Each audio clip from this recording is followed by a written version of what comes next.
partner. It's a race to be the best in the Wild, Wild West on Fox Saturday Baseball. Today, the Blake Street Bombers take it on the road, looking to shake up L.A.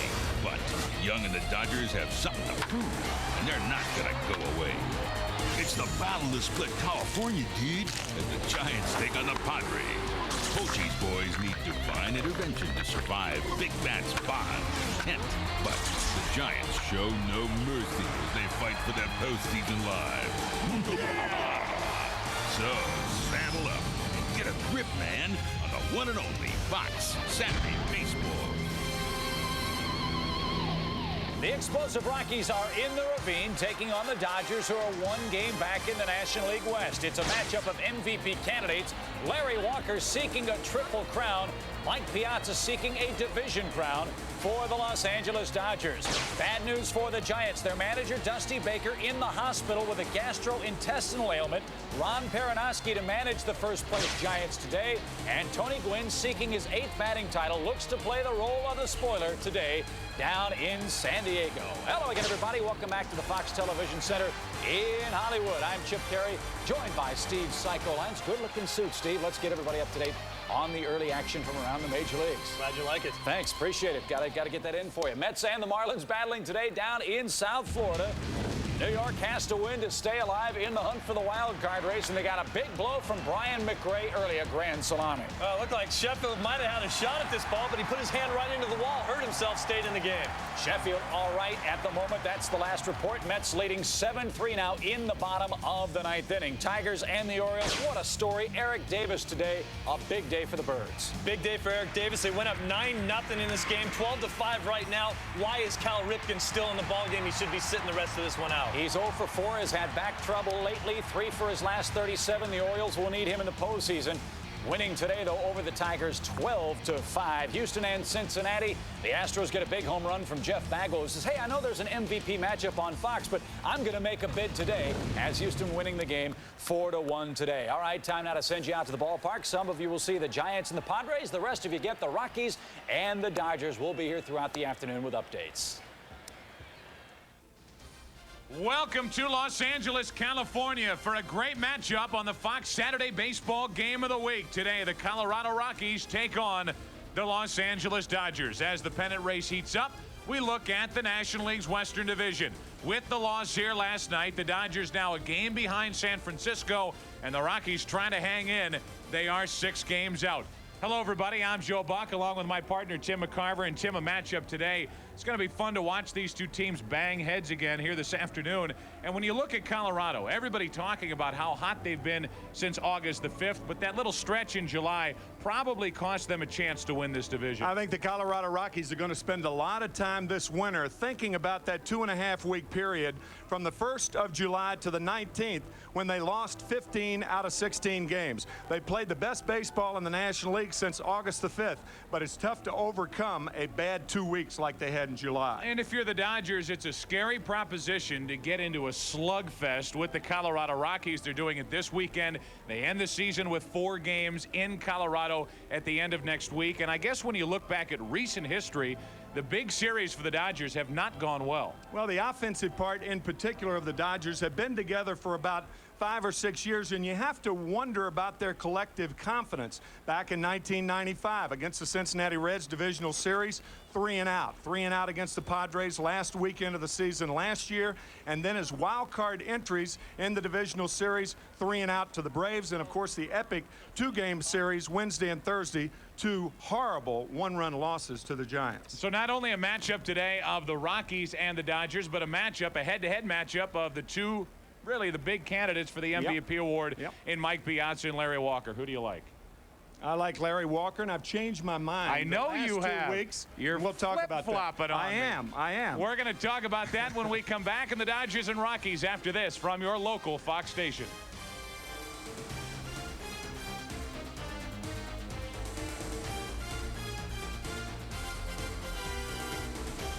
Dodger Stadium as we get ready for the Rockies and the Dodgers in this, the second game of this weekend series. Last night, the Rockies won, taking care of the Dodgers, pounding 3 home runs here at Dodger Stadium. In Los Angeles with that loss and a San Francisco win, They're now a game out of first place. First pitch, it's a strike from right-hander Ishmael Valdez to Walt Weiss. Up in that leadoff spot since the Rockies traded away Eric Young, who now wears the Dodger uniform. There's ball one, 1-1. Weiss has taken well to that leadoff role. Overall hitting .274. 4 homers, 36 driven in. And out in front on the count, 2-1. He will make a pitcher work and throw strikes. I think if you talk to Walt, he will say that he's taken the mentality of hitting 8th into the 1 hole. He takes a lot more. Pops this one up foul, and it is headed out of play for a 2-ball, 2-strike count. We'll give you the starting lineup in just a moment. We remind you, as always, that this broadcast is also available in Spanish by utilizing the SAP button on your television. Which begs the question, if this play-by-play were in Spanish, if you hit the button, would it come out in English? Here's the 2-2 pitch. Ground ball to the right side for Karros. The backhanded stop. Valdez to the bag, and the leadoff man is gone here in the first inning. A nice start for the Dodgers and Ishmael Valdez. How about the Miller Lite starting lineup for the Colorado Rockies? Guess what? Walt Weiss is leading off. Then it's Ellis Burks batting second with Larry Walker in right. Andres Galarraga is the cleanup man.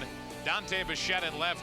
Vinny Castilla is the third baseman, with Jeff Reed catching, homered twice last night.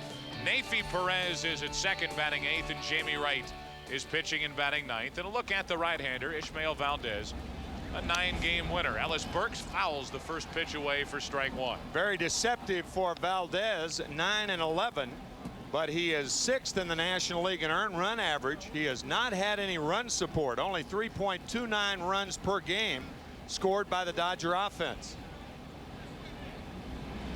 0-1 pitch is shot into right center field off the bat of Burks, and that's a 1-out single. And here come the Rockies taking on Ishmael Valdez. And to go a little deeper into what Ishmael Valdez is all about, we've said it many times, he's got a lot of good stuff. It's just a question of putting it all together. Hitters referred to a guy like Valdez as standard equipment with fastball, curveball, a good changeup. He throws off-speed pitches behind in the count or in fastball counts and mixes his speeds very well, particularly for a young pitcher. Usually his type of intelligence as a pitcher comes in the late 20s, not the early 20s. Pulled a hamstring on July 5th at San Diego, spent time on the disabled list, came off on July 28th.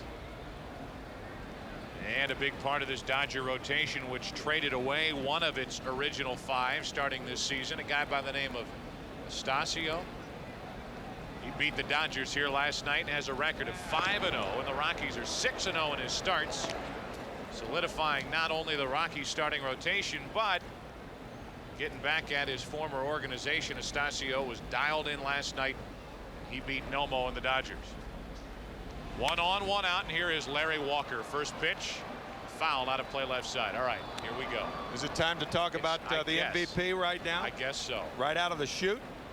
Larry Walker across the board putting up phenomenal numbers. 399 total bases. He needs only a single for that 400. It's only been done 11 times in Major League history, only 7 times in the National League. And that's, I think, the biggest reason. I mean, normally, if guys are about even like Piazza and Walker are in value to their team, you would go with the guy who's a catcher because he affects so many other people, the pitching staff, for instance. But with Walker, the numbers are just so overwhelming. I think he has the edge over Piazza. A couple of weeks ago when we were doing the Dodger game, I think both of us were more willing, if it were up to us, to give the MVP award to Piazza. But I, like you, have changed my mind. The point that I think Larry Walker, when you start talking about all the things he's doing, the defense, that great throwing arm, stealing bases, he's stolen 31 bases. What he is doing for the Rockies this season, not only at home but on the road, you can take that mile-high asterisk and throw it out the window. This guy's doing things that you have to dig deep into the record books to find others who have done it. And when you talk about those numbers all coming together in 1 year, it's really tough not to give that award to Larry Walker. Pops it up left side for Zeal. in foul territory, and that's the second out here in the first inning. Well, Mike Piazza is part of that Dodger defense, playing behind Ishmael Valdez. And we give you a look at that defense and highlight Eric Young, second baseman now for the Dodgers, started the season and made his name with the Colorado Rockies. Of course, the former Dodger farmhand, selected in the expansion draft by Colorado. Boy, has he improved at second base defensively. One of 3 players traded for by Fred Claire, and all 3 players are more than 1/3 of the Dodgers regular lineup starting today. And those players were obtained in early August by the Dodger general manager, and there he is, Fred Claire. Talking about Eric Young, Otis Nixon, and Darren Lewis. 1 on, 2 out. Galarraga, who's having a fantastic season in the shadow of Larry Walker, hitting .319, leading the league in RBIs with 133 and 39 home runs. Walker's not one that's bothered by it. Galarraga's bothered by that criticism of the mile-high altitude and what it does to the baseball and how it inflates your numbers. Walker doesn't seem to be as ticked when people bring it up. Galarraga, Bichette, another one who just doesn't want to hear about it. No, you can't ignore it. Vinny Castilla, another guy, 40 home runs. Plain and simple, you just cannot ignore the fact that the ball travels better at Coors Field in Denver. Much better. Ball and a strike on Galarraga, who will be a free agent at the end of the season, and the Rockies have that priority probably at the top of their list, although they have a lot of question marks for next season. Walt Weiss, will he come back? He has an option on a contract, which means he will throw that into the wastebasket and start fresh. Will they be able to re-sign him, and top of that, switch positions for him, move him to second base? 2 balls and a strike on Galarraga. And then Estacio next year will be going into his final year before becoming a free agent, something that Don Baylor and the front office have to think about. Estacio, They have to sign Estacio. They have to sign this guy. Absolutely. He's the ace of the staff. 2 balls and a strike. Galarraga took inside, 3-1. Case could be made that Pedro Estacio, who was the 5th or 6th pitcher for the Dodgers, could be the best pitcher that the Colorado Rockies have ever had. Some might say he wins by default. They've had trouble when they've signed free agents with those free agents' performance and those guys staying healthy. Burks is running a poor throw by Piazza, and Ellis Burks steals just his 6th of the season. Guy bothered by groin problems earlier, and he was off and running, and he's at second with 2 out. He chose the right pitch on which to run, a curveball, even though the curveball was up in the strike zone. Mike's throw goes to the first base side. The Rockies with 2 stolen bases last night and another one here this afternoon. Now a hit could mean a run. Galarraga trying to add to that RBI total of 133.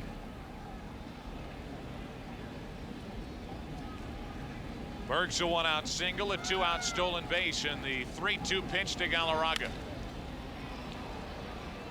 It'll stay 3-2. Who's behind the plate, you ask? Frank Pilley.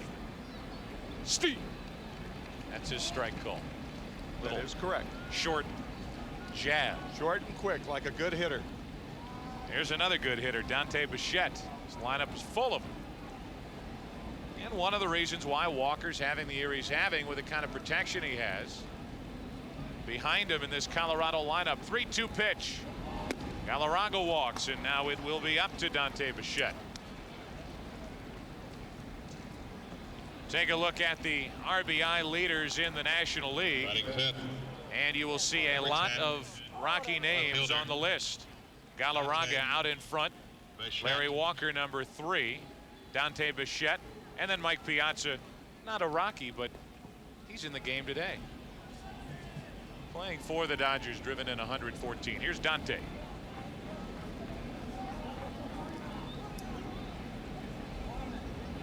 Two on, 2 out. He takes a strike. Shed is driven in 114 and hitting .312.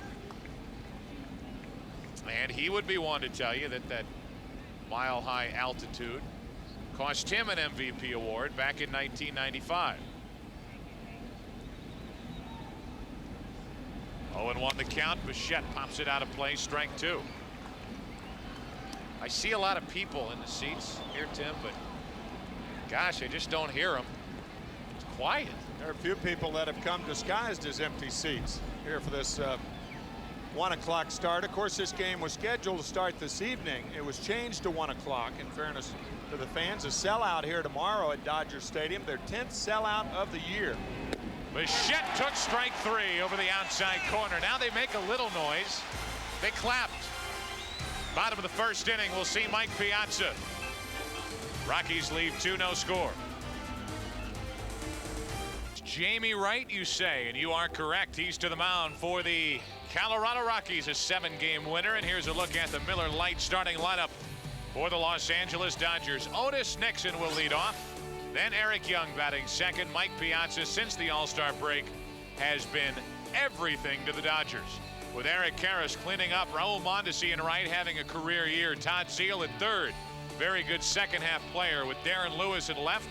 Juan Castro is the shortstop, and Ishmael Valdez is pitching and batting ninth. And there's a look at young Jamie Wright. Jamie Wright, only 22 years old. He turns 23 on Christmas Eve. And he has a problem, Joe, that a lot of pitchers would love to have. His fastball moves too much. As a matter of fact, it moves out of the strike zone. You could see those 67 bases on balls. About 5 a game. So if you're the Dodgers, take early in the count. Hop up as Nixon tries to bunt his way on, and Otis is gone, popping up to the first baseman, Galarraga. Batting second. And here's the scouting report on Jamie Wright. 1 or 2. Second baseman. 1 or 2. Eric. What, a two-seamer? Young. No. 1 or 2 presents. Christmas Eve. Your birthday's on Christmas Eve. That you got 1 strike against you. It's a great thing. Yeah. But right. present-wise, yeah, it's bad. Bad deal. Bad deal. Eric Young at the plate with 1 out, nobody on. Eric Young, the former Colorado Rocky, takes a strike from Jamie Wright. Eric Young played with Jamie Wright and knows that you ought to take early in the count, give him a chance to get wild. Wright, a guy who started this season 4-1. He's been 3-10 since. Don Baylor and the Rockies. Little piece in the paper today about how he and the Rockies are charged up to try to take these Dodgers out of the race in the National League West. That's the only thing that the Rockies have for the most part. I mean, if they win the rest of their games, it depends on what the Giants do as to whether the Rockies would be in it. They play the Giants 2 in Coors Field at Denver. Ground ball to short, picked up by Walt Weiss, and Eric Young is gone. And with nobody on, Number 31. Piazza walks in. Catcher. Mike. A look at the Colorado defense behind Wright. The #1 defense with regard to fielding percentage in the National League. It's a good one. Bichette, Burks, Walker in the outfield. Very good defensively on the infield. A lot of range over on the right side of that infield defense. Jeff Reed has become the everyday catcher for the most part for Colorado. Piazza takes a strike.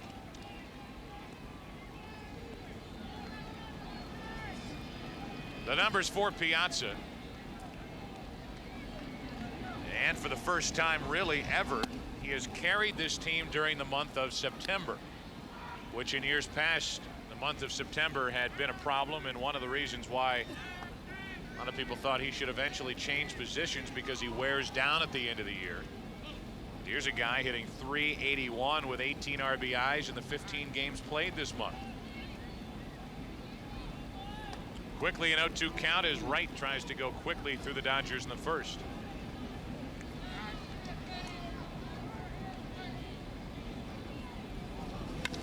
That's well hit into center field.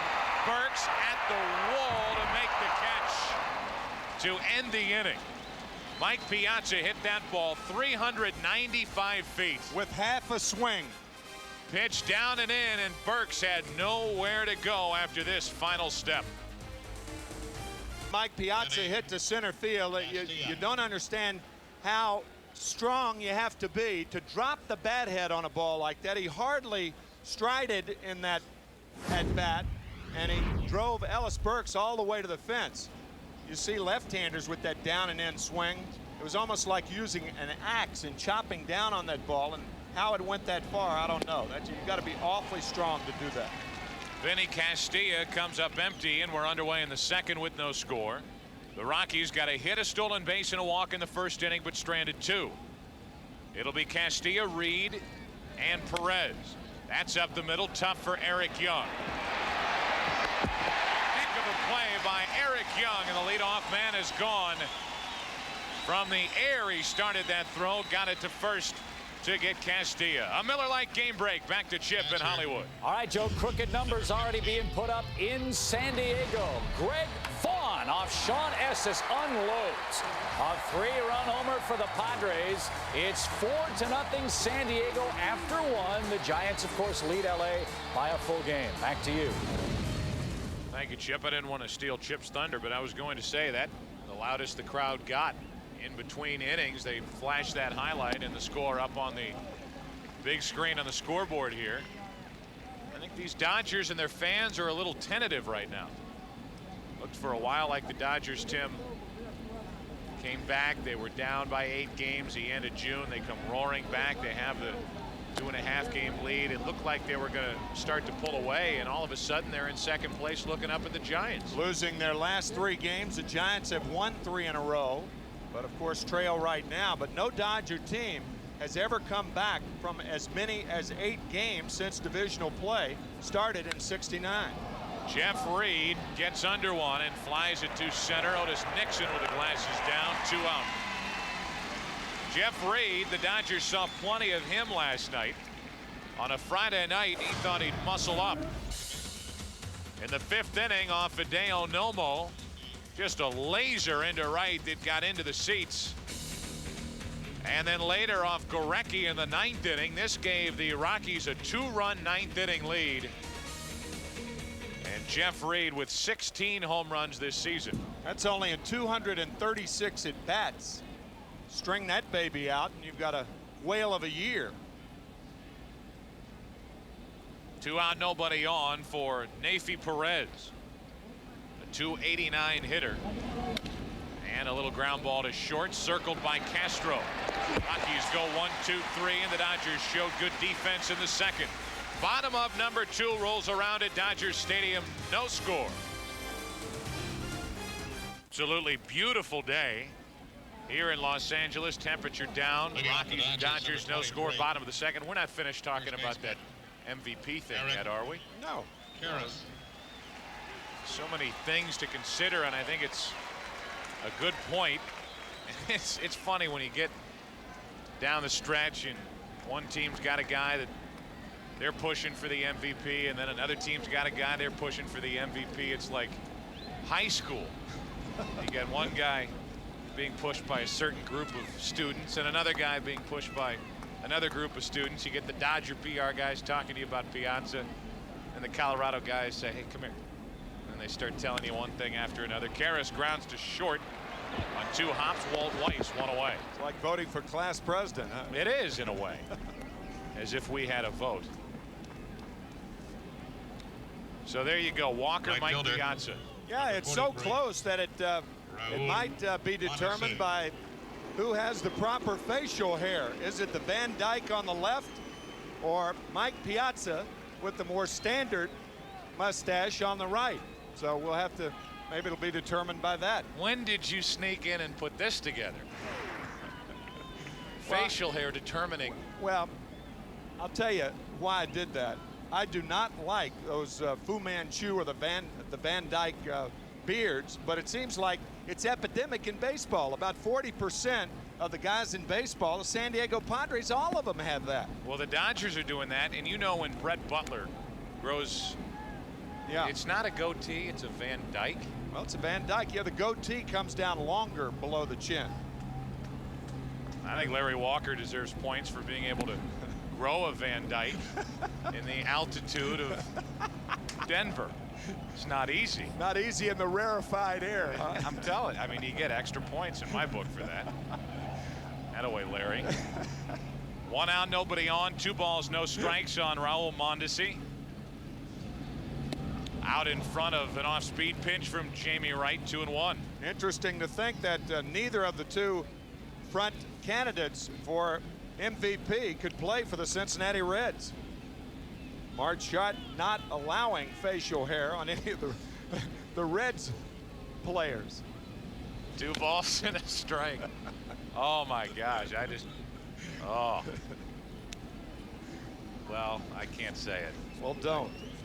Your automatic sensor went off, right? Yeah. Yeah. The sensor went off, the bells, the whistles. Yeah, now see, those are the more conventional beards right there. Now those are fine. Yeah, there's one. More conventional for someone who is past 40. Type of beard I would grow about right now. Meanwhile, Jamie Wright is rolling right through the first 5 hitters. Mondesi is his first strikeout victim, and he went through Mondesi after falling behind 2-0. And the fastball, the first pitch down, so he falls behind Mondesi and then comes in with a slider. This one fouled off on a wicked slider with the 2-2 pitch. Gets Mondesi. Jamie Wright has control. He can be as tough as any right-hander in the league. It's just a matter of controlling his fastball. Seal into right center field for a 2-out hit, and the Dodgers have their first base runner of the afternoon. Now here's a guy who played the game last night with a Van Dyke, shaved it off. He comes up, he's 1 for 1. He's the only Dodger on base. See what happens when you get rid of those Van Dykes. Here is Darren Lewis. Those are his numbers for the entire season. Lewis hitting .296 with the Dodgers. I'm surprised he's hit that well, .296. He had a difficult time getting on base in the National League while with the Giants. Always a sensational outfielder at that ballpark, which at the time was called Candlestick. And our bet is on. Before the game, I told Joe Buck that I would buy him dinner if Darren Lewis pulls the ball on the left side of second base on a fastball in this ball game. He's a guy who chokes the bat. He doesn't choke up, but he holds the bat with the palm of his hands. Falls into the hole, 0-2. Major league player picks up a bat. The bat should really fall in the crease between the palm of the hands and the fingers, because really you hit more with your fingers than you do with your palms. When you talk about a guy with quick hands, really talking about a guy with strong fingers. It allows him to turn the bat head over so he can pull the ball. Darren Lewis has that lock swing. He almost pushes the ball the other way. His swing is almost a push through the strike zone. He's in the hole here, 0-2, a guy who went 392 consecutive games without an error while playing for the Giants in that most of the time nasty outfield in San Francisco. The 0-2 to Darren is high, 1-2. Saw him before the game the other day. I said congratulations on getting that get out of jail free card.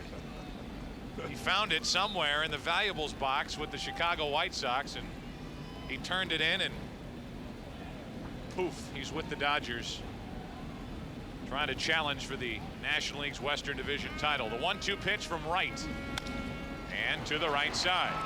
So you're off to a good start there, McCarver. A ground ball to second, and the Dodgers strand there first. After 2, there is no score. Back to Dodger Stadium after this from your local Fox station. First pitch of the 3rd inning, and a breaking ball is high to Jamie Wright. The Colorado right-hander throws right, bats right. He's hitting .114. 5 hits and 44 at bats. And Valdez falls behind 2-0. It'll be Wright, Weiss, and Burks here in the 3rd inning with no score. 2-1. In 76 major league appearances. Valdez falling behind, and Wright rifles one to left center.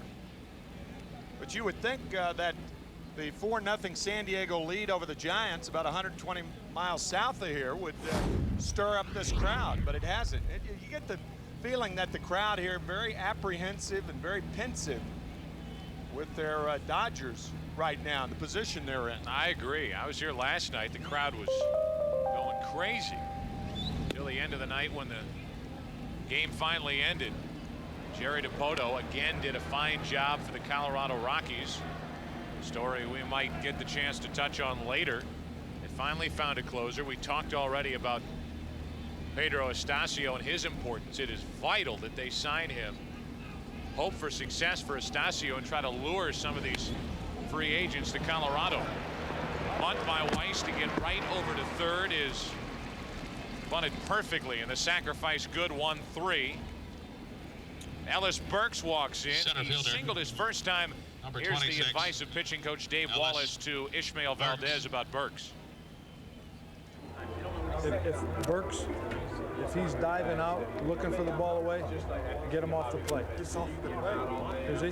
But is he diving? His first move. If you see him going like that, then get him off the plate and then go back out there. Okay. Pitch him inside and prevent him from going out and hitting that ball on the outside corner. Dodgers have to bring their infield in. Runner at third, one out, and Burks takes the ball low and away. There's a look at the defense. The outfield deep and straight away for Ellis, who has hit 30 home runs. He's trying to add to his RBI total of 76. The pitcher, Jamie Wright, is at third with only one out, led off with a double.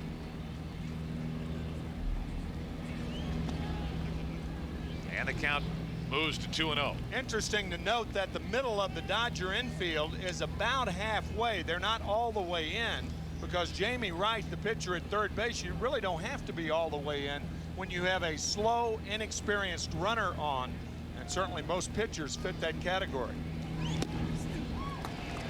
A strike over the outside corner. Burks didn't particularly like the call, but the count 2-1.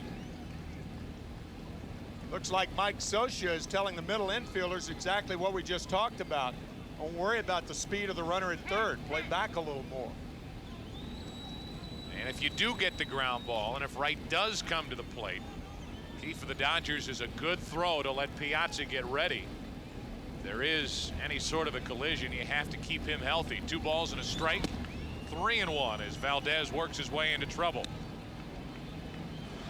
Last night, Ellis Burks off Hideo Nomo in the 6th inning.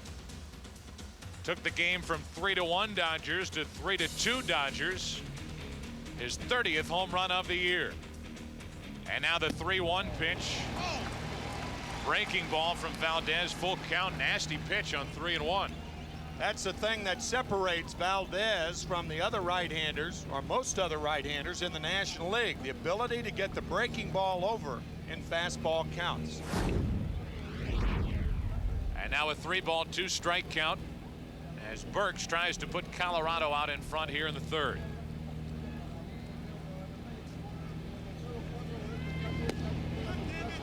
That'll put runners at the corners, and it is the 2nd walk of the afternoon for Valdez, and now the last guy that Bill Russell wants to see walk to the plate. Larry Walker digs his way into the batter's box. One other point to consider with Larry Walker. If he was doing at home what people expect these Rocky hitters to do at home, if you look at the scouting report for Larry Walker, well, not only would the MVP race be over, but he would be talked about in the same sentence with Mr. Maris. 1st and 3rd, 1 out, and ball 1 low and away. Larry Walker with 48 home runs on the year and 29 home runs on the road. Remarkable. And a slugging percentage of .745 away from Coors Field. 1st and 3rd, 1 out. And the count goes to 2-0 from Valdez. Just staggering across the board for Larry Walker this year. 29 of those 48 home runs away from Denver. Burks is running, and Walker shoots it to deep left center field. At the wall, it is dropped by Lewis. 1 run scores. The other runners end up at second and third on an RBI double. And that's now 401 total bases for Larry Walker, the first to do it in the National League since 1959. Henry Aaron did it, and the Rockies lead by 1. Darren Lewis actually had this ball middle of the glove, but the wall jars it out. Watch, when he pops into that wall, the ball pops out of the glove. Certainly understandable, even though the wall is cushioned. He had it right in the webbing. Pops out, and Larry Walker with 401 total bases now, putting the Rockies up over the Dodgers. And RBI number 127, now second and third, 1 out. And Galarraga has a chance to make it a big third inning. Rockies lead by 1, and Galarraga takes ball 1. Here it is, full speed. Darren Lewis into the wall in left center field.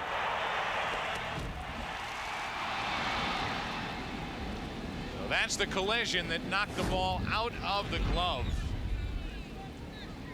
The usually sure-handed Darren Lewis in left center field. Second and third, 1 out. Galarraga shoots it foul, 1-1. He hit that wall so hard, Tim. It was, you could see on the replay that he had it firmly in the glove. It wasn't even being bobbled, or there wasn't any question. And then once he hit the wall, the glove just opened up. And that little pearl fell out.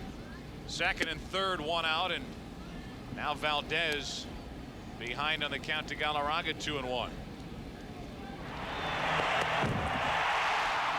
Darren was going so fast toward the wall, he realized once that warning track hits, you go from the grass to the dirt. You know you're close to the wall, but it came up on him in a hurry. Galarraga out in front on 2-1, now 2-2.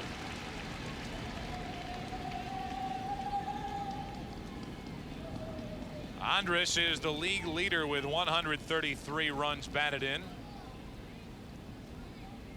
The Dodgers saying, here we go again, losers of 3 in a row. After 2 big late inning wins in St. Louis. Galarraga strikes out for the second out of the inning. And that is a big strikeout for Ishmael Valdez. You mentioned 133 RBIs, also 133 strikeouts. Here's how this happened. On the 1-1 count, comes back inside, and then a good breaking ball. He goes farther outside with a breaking ball to get him, and a huge strikeout early in the game for Valdez. Second of the afternoon for the Dodger right-hander, and now Dante Bichette stands in between Ishmael Valdez and that dugout, and only a 1-run game. Bichette pops it up into right. Playable for Mondesi. In foul territory, he's there to make the catch, and the Rockies miss a chance to have a big inning. But who came through? Larry Walker drives in the first of the day, and the Rockies lead by 1. Bottom of the third inning, Dodgers bat down by a run now, and Juan Castro, the number 8 hitter, takes a strike. Jamie Wright starting just about every hitter with strike 1. All but 1. And now strike 2. And we said at the top that if Jamie Wright gets ahead in the count, he is doubly tough. 67 walks this year in 24 ball games. 137 innings, about 4.5 to 5 a game. 0-2 pitch missing. 1-2. Jamie Wright, a first-round pick in the June 1993 draft. Second June free agent draft that the Colorado Rockies took part in. Their first was in '92 and took a right-hander, John Burke. To the right side, right at Perez. Scoops it up and throws out Castro, 1 away. How about a Giants update, you say? How about Chip Carey on a Miller Lite game break? All right, Joe and Tim, the Padres have busted it open down in San Diego. Sean Estes has been knocked from the game. Pat Rapp comes in and serves up a double to Ken Caminiti, who has been red hot since the All-Star break. San Diego 6, Giants nothing after 2. So the 2 teams that are, for the most part, out of the race right now in the NL West will have a lot to say about who wins this division. as Ishmael Valdez pops one into left for Bichette. San Diego will Center deal fielder, with the Dodgers this week. Number 10. Will end in Otis San Francisco, while the Nixon. Colorado Rockies will have 4 at the end of the season against the Dodgers. Just a reminder, this is why we are here in Los Angeles and why we give you updates on the Giants playing in San Diego. One game in the standings separating the Dodgers and the Giants. Here's Otis Nixon. Tried to bunt his first time up, and he popped up.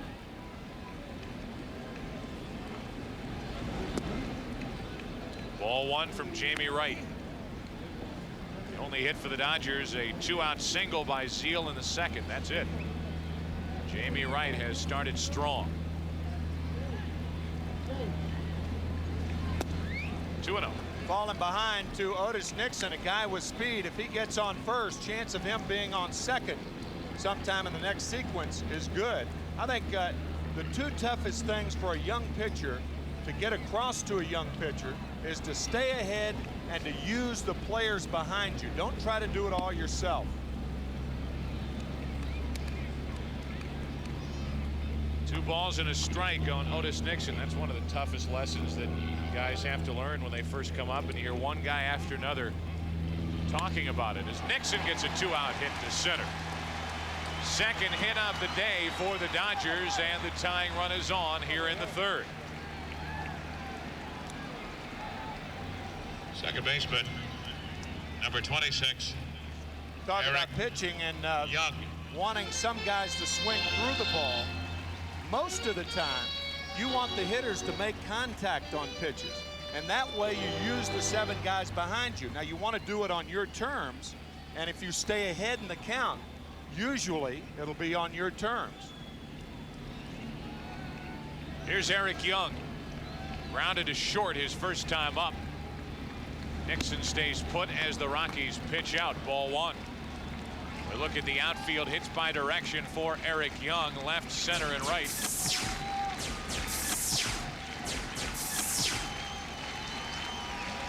Pretty well spread out, and the Rockies play him accordingly.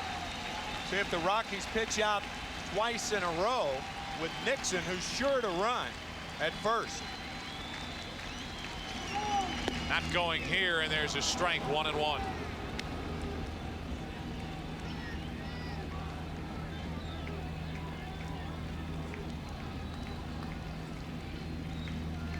The numbers for Otis Nixon this season, combined with his work in Toronto, 57 stolen bases.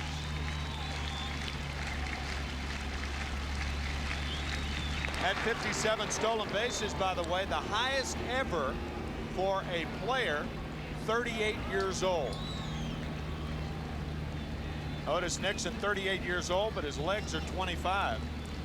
555 stolen bases in his big league career. He draws another look, and a throw from Jamie Wright. Young is the key in this inning. Might have a chance to tie this game if Nixon steals a bag, but he's just trying to keep this inning alive for Piazza, who's next. Takes a strike, and he falls into a 1-2 hole. It's always an effort to get Piazza at the plate with men on. When you hit behind speed, you have to be a pretty good 2-strike hitter, because often you're taking a strike, sometimes 2, even though that curveball did fool Young. But he's a base stealer himself and knows what it takes to hit behind a guy with speed.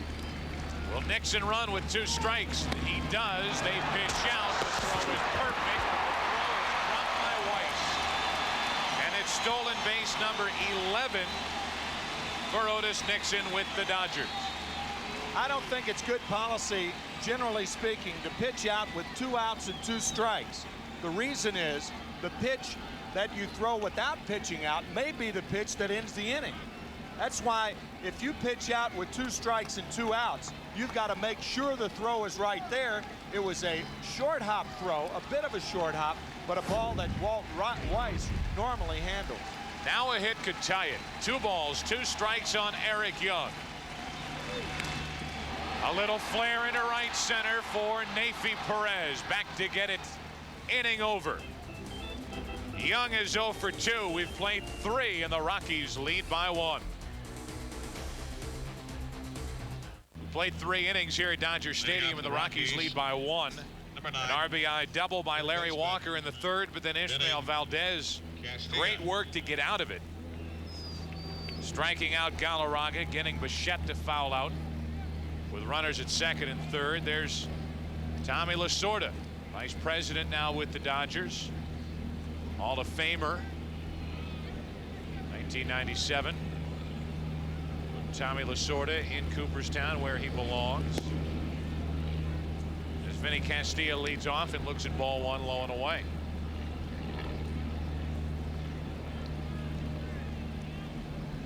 Castilla leads it off and takes ball 2 high, and this is what got Valdez into trouble in the 3rd, falling behind one hitter after another, including Jamie Wright, the Colorado pitcher, who doubled to start the inning and later scored.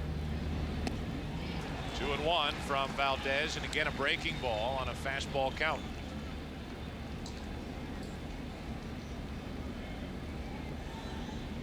Dave Wallace, the pitching coach, to the right. And Ishmael Valdez looking to come back to get Castilla. 3-1. Valdez wanted that curveball. When you throw a breaking ball behind in the count or in a fastball situation, it doesn't have to be your quality breaking ball. And there's one that's high for ball 4, and Castilla draws a leadoff walk. Dodgers wanted the call on that pitch, didn't get it. Catcher. And we'll tell you about tomorrow on Fox NFL Sunday, America's most watched pregame show. Well, they're on the road, and they'll be live from Green Bay. Then don't miss a key NFC Central battle as the Vikings clash against the Packers or other regional action. It all starts at noon Eastern, 9 a.m. Pacific, right here on Fox. And this is the first time that NFL pregame show has gone on the road during the regular season. Fox NFL Sunday, the guys will be on the road 4 times during the regular season in 1997. Which means that you'll be in the studio tomorrow, huh? I will be in the studio doing highlights, halftime. All right.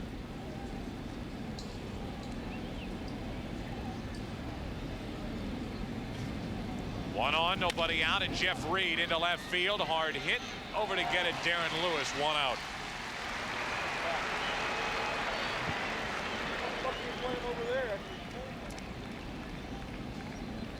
So after the 3rd Second walk of the baseman. day issued by Valdez, Reed lines to left. Perez. And in walks Neifi Perez, the guy who I guess eventually will be the shortstop for the Rockies, playing second base this season. As we touched on earlier, they hope to re-sign Walt Weiss and move him to second base.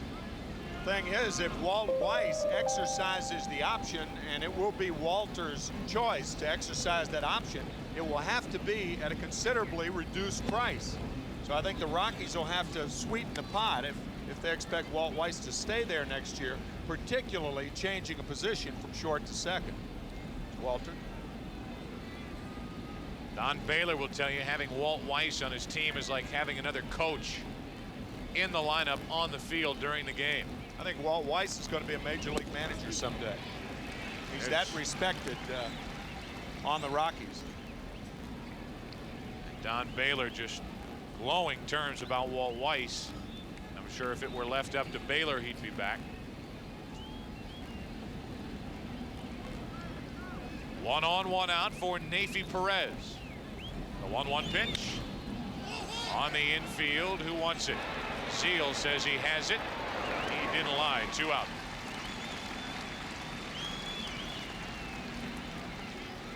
Talk about this Colorado team. Appropriately titled 2 out of 3 ain't bad. Highest in every category, which is good until you get to the bottom line of team ERA. Highest in the league at 5.23. Good defense and of course a lot of offense. Not only the .288 average, but they've set a National League record with 231 home runs this season. There's a strike to Jamie Wright. Often when a team has the highest ERA in the league, they rarely have the best defense, because usually your best defense plays behind your best pitching. Right, getting pretty good swings up there, but in the hole here, 0-2. Doubled and scored his first time, driven in by Larry Walker.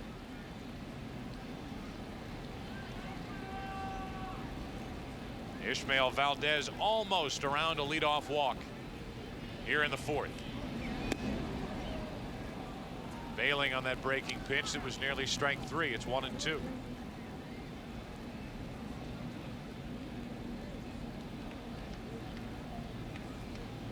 Guy reacts like Jamie Wright just did. It's time to throw him another curveball, and here it comes. On 1-2 to end the inning. Strikeout number 3 on the afternoon for Valdez. Piazza, Karras, Mondesi coming up for the Dodgers. Bottom of the fourth, 1-0 Colorado. Will be a lot warmer for the guys in Green Bay. The Fox NFL Sunday crew with JB, Terry, Howie, Ronnie Lott. They will be on location in Green Bay tomorrow right here on Fox as we look at a hit zone for Mike Piazza, who leads it off. And the reason that we added this little square right there is that you can get inside to Mike Piazza, but when you do, it better be inside. Otherwise, he can spank that pitch for a strike on the inside corner. He's hit 36 home runs, but so far this afternoon, as he flies to Larry Walker in right, he's 0 for 2. One pitch, one out here in the fourth inning, and the Dodgers send in Eric Karras.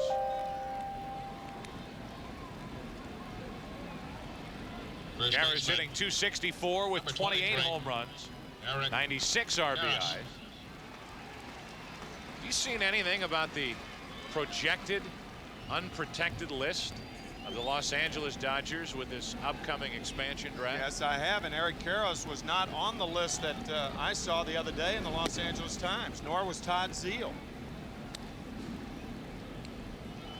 About 200 RBIs not protected by the Dodgers. Of course, they are loaded in the minors, as they usually are.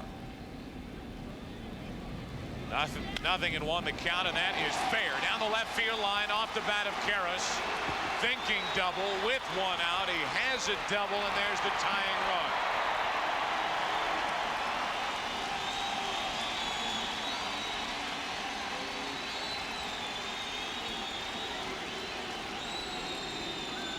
Looks like a fastball on the inside part, and the players say that is getting the head out.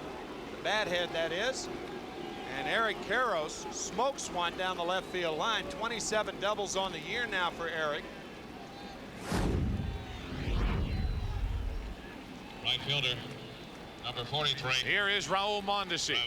Talking about that expansion draft, obviously a guy like Mondesi would be protected, but the Dodgers have to think about their future too. A guy like Paul Konerko, who is the minor league player of the year and with the Dodgers in uniform right now, number 66.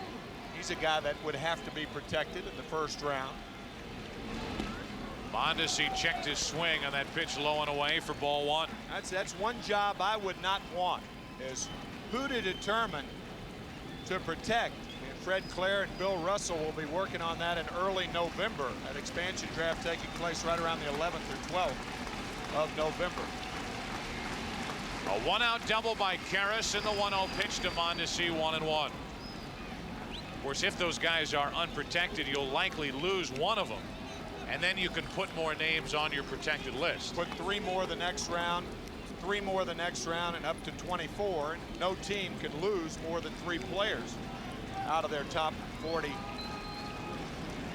prospects, or the winter roster, as it's known. Runner at second, the tying run, Karras, in a 1-ball, 1-strike count on Mondesi. Got under it and pops it up into right. Larry Walker fighting the sun, 2 out. And it's going to be up to Todd Zeile. You know, that's a day game after a night game swing by Mondesi. That's a tired swing through the strike zone. A ball that Mondesi, a good low ball hitter, normally hammers, is popped up. A lot of time fatigue takes over. Guys coming back here. Larry Walker has had a tough time with 2 fly balls in this inning. That son is a bear out in right field. And after Mondesi flies to Walker, with a tying run at second with 2 out, here's Todd Zeile.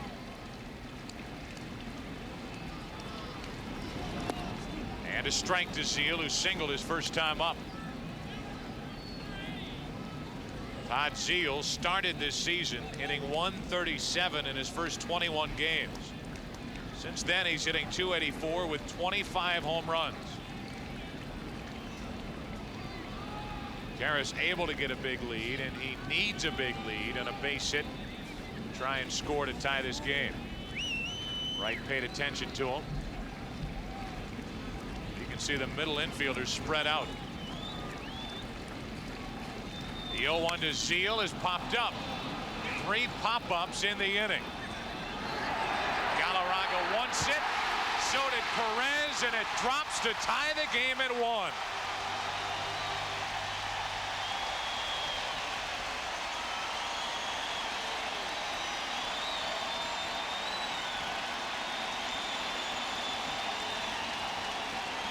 Unforgivable, and the guy who made the mistake is not in your picture.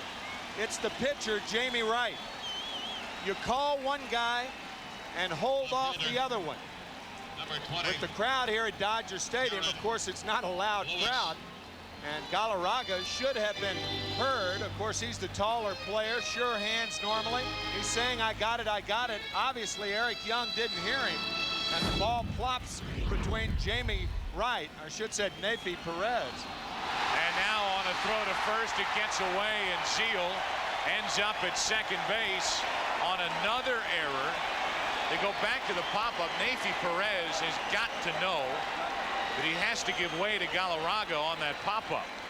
Galarraga calling for it, and Perez just got in the middle of it when he shouldn't have. Well, that's Jamie Wright's problem. That is Jamie Wright's fault. As a matter of fact, the Dodgers were the first organization to teach a guy calling one infielder, as this one is thrown away at first base, compounding the problem. Matter of fact, Zeile was actually picked off. No man's land, but the bad throw by Wright. Comedy of errors here in the 4th. Anything but funny for the Rockies. It's a 1-1 game in the 4th inning, and Lewis grounds to the right side. Here comes Zeile. Will the Dodgers take the lead? Walker's throw, perfect. And another reason why Larry Walker should be the National League MVP in 1997, and we will have an argument as Zeile thinks he got around the tag. Larry Walker does it with his speed, does it with the bat, does it with power, does it here in the 4th inning with the arm, and you can see why there was an argument. It is a tie game through 4 innings here at Dodger Stadium, and we show you both Zeile and Jeff Reed. Zeile the runner, Reed the catcher, as Weiss leads it off for Colorado. And we show you those two because we will show you, after Weiss does something here to start the 5th inning, a series of replays showing why Zeile got hot after he was called out. The Rockies received a break from the home plate umpire. There's a strike, 1 and 2. And we'll also show you, in fairness to Frank Pulley, who made the call, why the call looked like he was out from his vantage point. Weiss takes low, 2 and 2. By the way, just to clean up some business in the bottom of the 4th inning, charge an error on that wild pickoff throw. They just made a ruling on it to the pitcher, Jamie Wright. 3 and 2 now on Walt Weiss. Weiss, Burks, Walker for Ishmael Valdez in a 1-1 game 5th inning. And the pop-up. Zeile a long run to get there, has room, 1 away, and the leadoff man is gone. And it was Todd Zeile who was involved in that play at second base with 2 outs. The throw by Walker, a short hop, a fine play by Jeff Reed. Center fielder. And right there, it's pretty clear that Reed missed the tag, and Zeile diving back to touch home before the tag was made, but Pulley had already called him out. The other angle, however, was from Frank Pulley, the way he saw the play, and it looked like Reed could have tagged the sliding Zeal. It was a terrific slide by Zeal. Ellis Burks takes a strike, and here's what Frank Pulley saw. Watch the chin of Zeal right there. It looks like Reed catches it, but the first angle clearly showed Zeal got around the tag and then got back on the plate before the tag was applied by Reed, and Reed was diving after Zeal, which means that he knew that he missed him the first time. Right. Otherwise, he doesn't dive. He holds up the glove, and now Zeal comes back, and whenever a catcher goes back that second time, you know he didn't make the tag. 0-2 the count on Ellis Burks after Weiss fouled out to third to lead off the inning.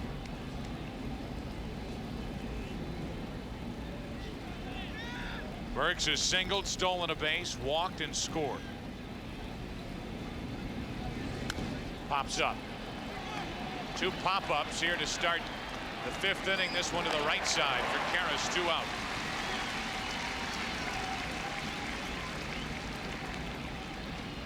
Right fielder, number 33. And the numbers for Valdez as he pitches here in the 5th inning, up to 71 pitches.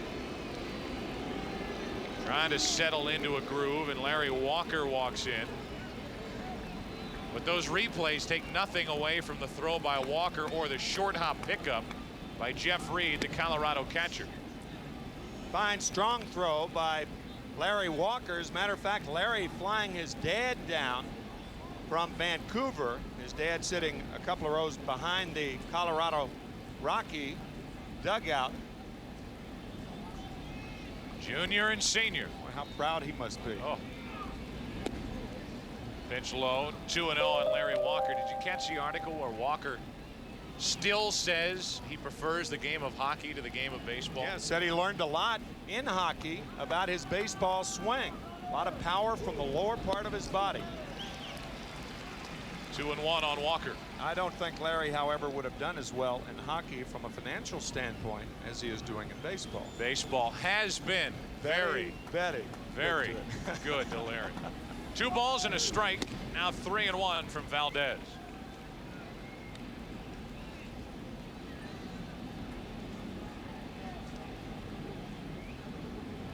Two out with the bases empty. 3-1 to Walker. Not even close in a 2-out walk, the 4th of the day, handed out by Valdez. Here's a Miller Lite game break. Here's Chip Carey in Hollywood. Joe, the Giants are on the board down in San Diego. Barry Bonds at the plate. Little ground ball to the right side. Wally Joyner can't handle it. It skips under his glove. Darrell Hamilton scores. 6-1 the score. Remember, the Giants, the 2nd best comeback team in the baseball, behind only the Mets. Back to you in L.A. Thank you, Chip. 1 on, 2 out here with the Rockies batting in the 5th inning, and Galarraga watches Valdez give a look to Larry Walker. And you better pay attention to Walker, who has stolen 31 bases this season, 9th highest total in the league. With all of the other production, he's doing that. Ball 1 to Galarraga. Come on, Rocky, let's go.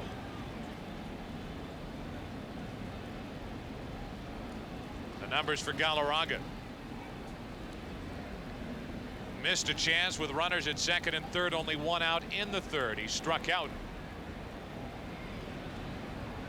on a 2-strike breaking ball from Valdez. That's inside again. 2-0. Fake break at first base by Larry Walker, and now Mike Piazza wants to talk to Valdez. You really can't think about 2 things. That 80-20 formula kills a pitcher.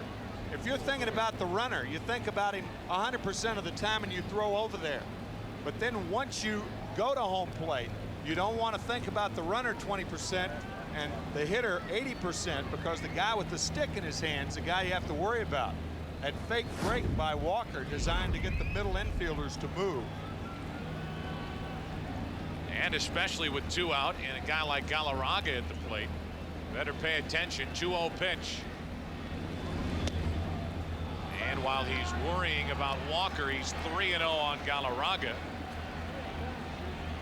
And this could turn into a big inning for Colorado with Bichette on deck. That's a good point, Joe, because a lot of times It's the threat of the stolen base that serves as more to thwart an out more than the stolen base itself. A strike over the outside corner on a 3-0 breaking ball. How about that? 3-0 curveball to Galarraga.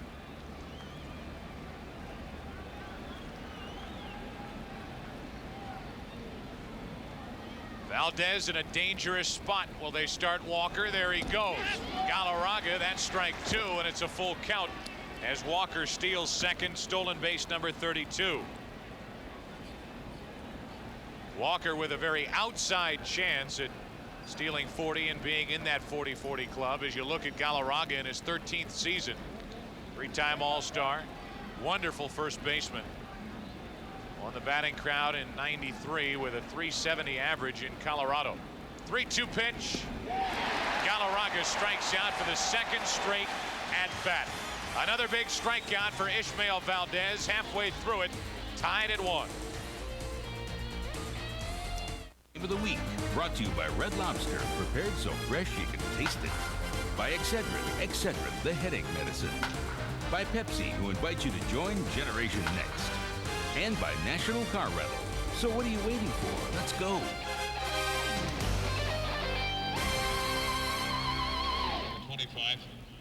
Shortstop. What an odd sequence to Andres Galarraga by Valdez. Fastball misses inside. Fastball misses inside. Fastball misses inside. And now the curveball. Curveball on the 3-1 count. And he gets him on the curve. So 3 straight fastballs, 3 straight curveballs. And another strikeout for Ishmael Valdez. Your attention, please. In a key spot. Aaron McCarver. Please And call the another one Dodgers for Stadium Galarraga Security with Office. runners in Aaron scoring position. McCarver. Please call the Dodgers Stadium Security Office. Struck out with runners at second and third in the third. Strikes out with a go-ahead run at second in the fifth. And now in the bottom half, Juan Castro, the number 8 hitter, 0 for 1. Hitting only a .129, leads off and is out in front 2-0. Valdez, the pitcher, will be next. 2-1. What do you think the city of San Francisco thought when Andres Galarraga dropped that pop fly to the right side, run into by Nefi Perez? Ground ball up the middle, a base hit for Juan Castro, and a nice start to the 5th inning for the Dodgers. I'm sure they could not have been too happy. No. That's what tied this game last inning. In the zone, our hot corner segment featured the Etch-a-Sketch kid, George Flosich, who makes portraits of Brady Anderson, Cal Ripken, and other star athletes. Catch In the Zone every Saturday, 1/2 hour before game time. Check local listings for the game and time in your area on Fox. Here's a perfect bunt dropped down by Valdez, and the sacrifice good 1-4. Down to second, the go-ahead run. Castro with only 1 out. Good bunt by Valdez, and Bill Russell is a guy who sacrifices a lot. The Dodgers, as a matter of fact, by far lead the National League in sacrifices. They're 101st of the season. Good job by Valdez.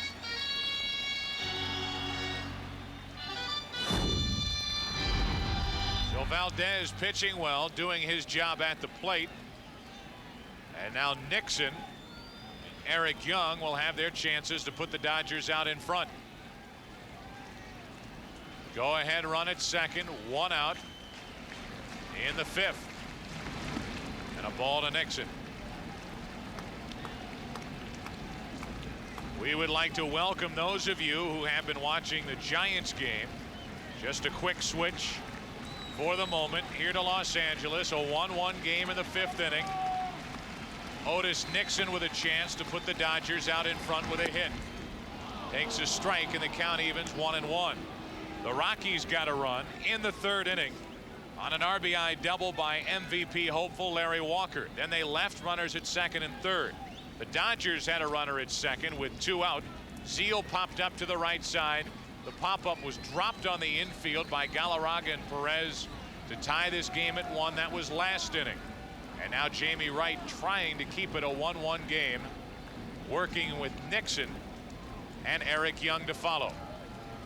Here's that pop-up off the bat of Zeal. 2 out. You think the inning's over until Neifi Perez and Galarraga collide. Now Nixon takes a ball, 2-1. Pop up, popped out. And Don Baylor, shot of him immediately thereafter with a dejected look on his face. Article here today about how important it is to Don Baylor for his Rockies to figure into the division champion and beat up on the Dodgers. Winners here last night, and now Reed wants to talk to the 22-year-old right-hander Jamie Wright.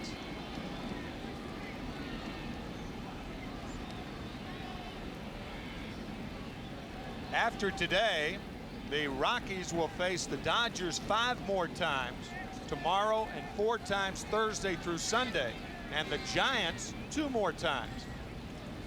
So they will have a lot to say about who wins the National League West. Go ahead run at second for the Dodgers. 1 out. The 2-1 to Nixon is a strike 2 and 2. Otis is driven in 15 while with the Dodgers. Picked up on August 13th, and the Dodgers 20 and 16 since they added this veteran Otis Nixon. Juan Castro led off with a hit, bunted down to second by Valdez. 2-2 to Nixon is grounded to second. Nice pickup by Perez. 2 out, and Tim Perez not only had to make the backhanded stab, but that ball almost went right through Eric Gregg, the second base umpire. Second baseman. Neifi Perez has his Number shortstop's 26, arm at second Eric base, and because Young. of that, he gets the speedy Nixon. Yeah, that ball almost hits Eric Gregg. Right through his legs. Yeah, right through the wickets. And at 330 pounds, those are big wickets. Go ahead run at third now. Castro 2 out, and it's up to the former Rocky Eric Young. Ball 1. Young is grounded out. Young is popped up. 0 for 2, and his average sitting at 280.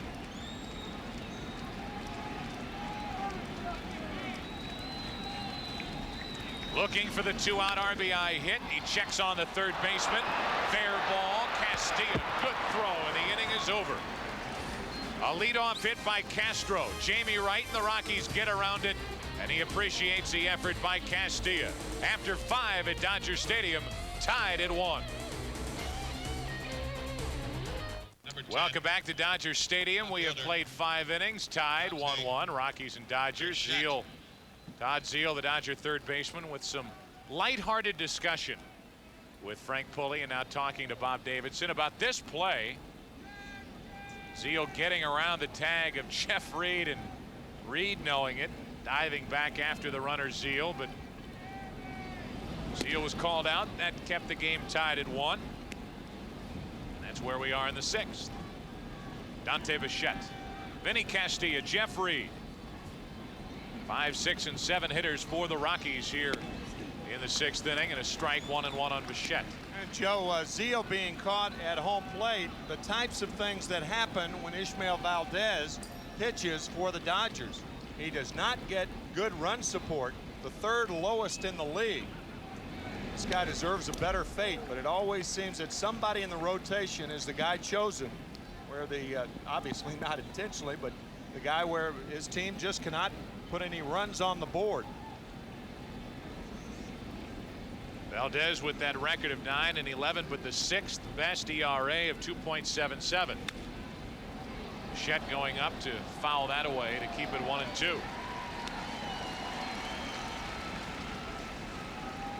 Through 5 innings, Valdez and Wright. Good matchup here this afternoon. Valdez already up to 82 pitches. And an unearned run scored against Wright by the Dodgers in the 4th. 2-2 on Bichette. Bichette is 0 for 2. He struck out. He's fouled out. And he left 2 runners on back in the 3rd. The Rockies have stranded 6. Off the end of the bat, a little pop-up for the shortstop, Castro. Eric Gregg gets out of the way, and Castro makes the play. 1 out. Next week, it's the final weekend of the season. Fox Saturday Baseball Game of the Week will be there to bring you all the action when postseason hopes are on the line. Coverage begins at 12:30 Eastern and Pacific within the zone, followed by all the action. Check your local listings for the game and time in your area, and then tell us, because it's still up in the air as to where our groups will be next Saturday. But we'll tell you this, the National League Western Division race continues as is. There's a pretty darn good chance that there'll be somebody covering the Rockies and the Dodgers and somebody covering the Padres and the Giants. Here's Vinny Castillo with 1 out.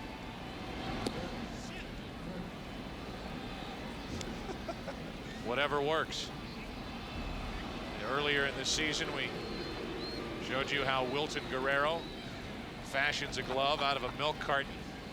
That guy takes it one step further. 3-0 now, the count on Vinny Castillo. And obviously a skill handed down through generations.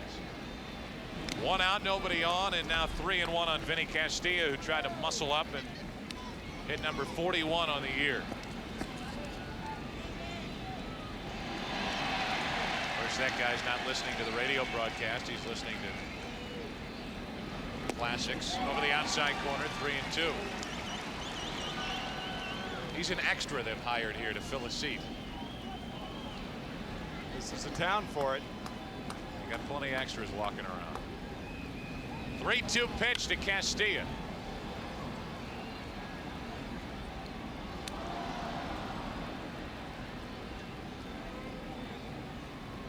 Hasn't been pretty for Ishmael Valdez, but it's been effective enough. Jeff Reed waits on deck. Again, the 3-2 pitch. And again, a foul ball.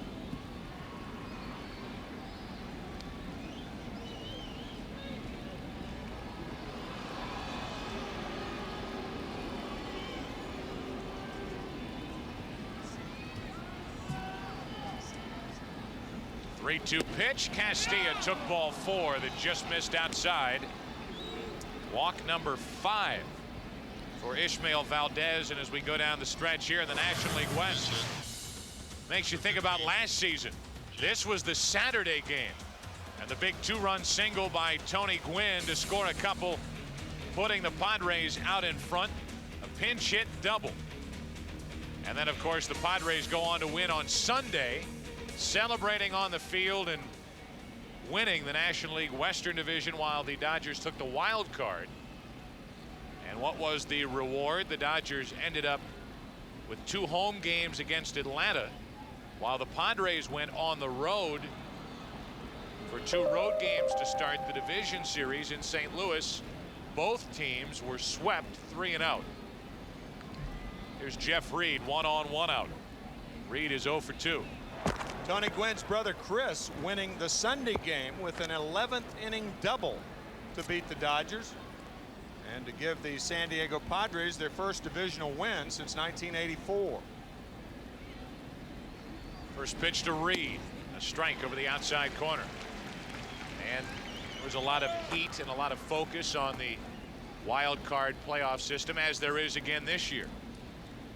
And first of all, everybody talks about what is the home field advantage and what is the advantage by starting with 2 games on the road. Yeah. In a 5-game series, best of 5.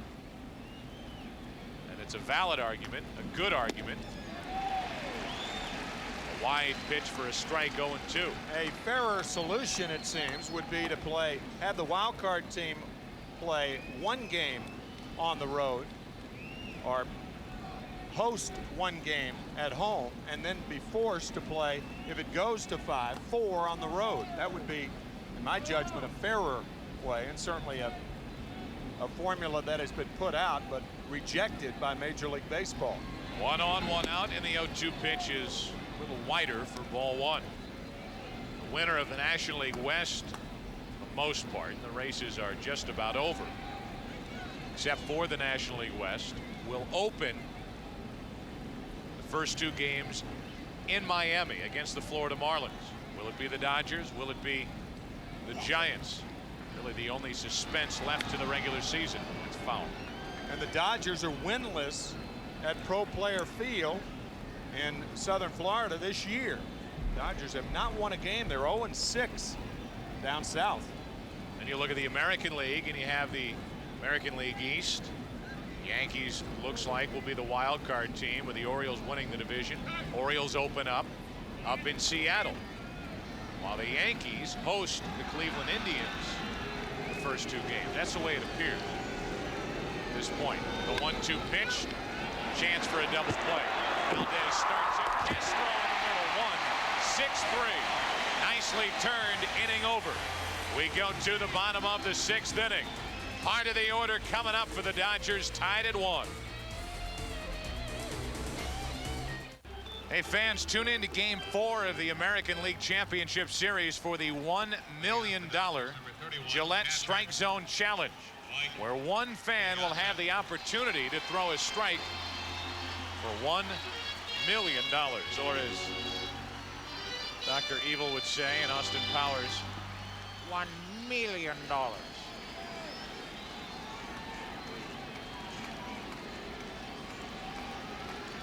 Here's Piazza. Karras, Mondesi will follow in a 1-1 game. Piazza's 0 for 2. Line to center, fly to right.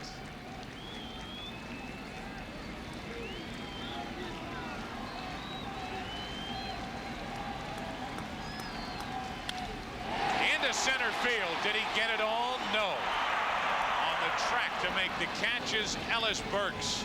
A Miller Lite game break. Let's go back to Chip Carey in Hollywood. Okay, Joe, thanks a lot. Carlos Hernandez didn't get all of this ball either, but he got enough. He rips it into the gap.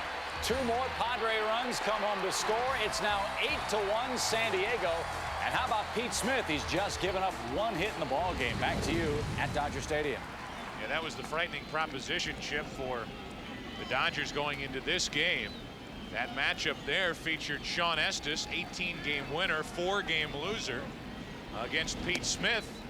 He's bounced around a bit, and it's Pete Smith who's still on the mound, and Estes has already taken a shower and might be watching one of the televisions in the visiting clubhouse and watching this game. A little fly ball into right. Larry Walker is there. 2 up, 2 down. Karras is 1 for 3. Right fielder, Nobody number 40, knows Brady. better than the hitter whether he got it all or not. Mike Piazza frustrated because he hit it off the end of the bat. If the Dodgers win and the Giants lose, it'll be tied again. And a week from tomorrow, after that action, if it's tied, the coin toss determining that the Dodgers will go to Candlestick and play the Giants 1 game for the championship. 162 turns into 1. Talk about pressure. Mondesi at the plate now with 2 out, nobody on. The way they figure the home field advantage now in Major League Baseball, I'm surprised the winner of the coin toss didn't have to go on the road.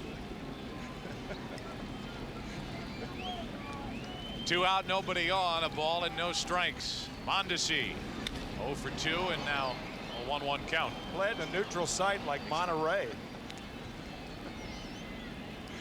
You look at the season for Raul Mondesi, trying to become the Dodgers' first 30-30 man. 3 home runs away from that, and went through a stretch while he's willing to admit he was trying to hit home runs, and his game suffered. Hit a home run in that first game of the 2-game series in San Francisco this past week. It's number 27. 2 balls and a strike. Mondesi struck out in the 2nd, fly to right in the 4th. He's up on the count here, 2-1. Home run number 28 would put the Dodgers out in front. 1-1 here in the 6th. 3-1.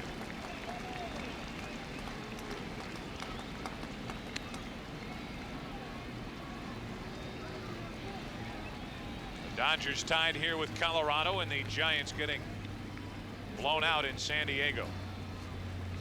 Dodgers starting the day a game back in the NL West.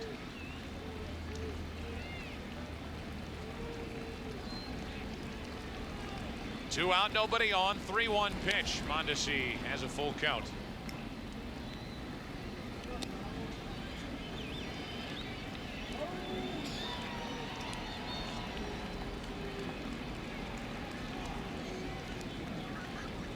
If Mondesi should reach, the hitter would be Zeal.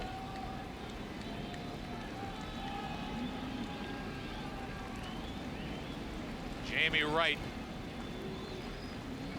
trying to get through 6 strong innings. 2 out, nobody on. 3-2 pitch. A 2-out walk as it barely missed low and away, and that's the first walk handed out by Jamie Wright this afternoon. Number 27.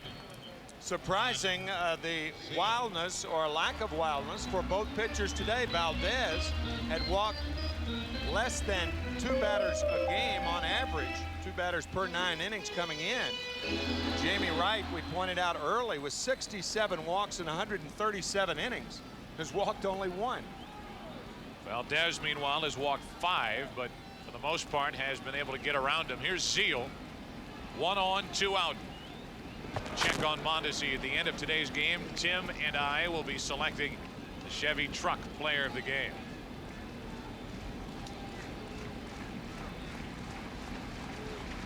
Zeal trying to chase Mondesi around the bases.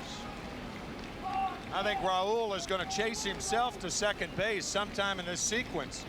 With 2 outs, you try to steal early in the count so the batter can have a chance to drive you in.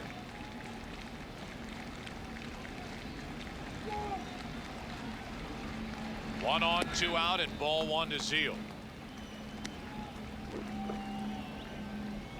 Zeal came up as the golden boy through the Cardinal organization. Came up, and despite good numbers that he put up, consistent numbers, was not what everybody projected him to be. He's moved on since and has become one of the better RBI men in this league. Check on Mondesi, and a great second half player.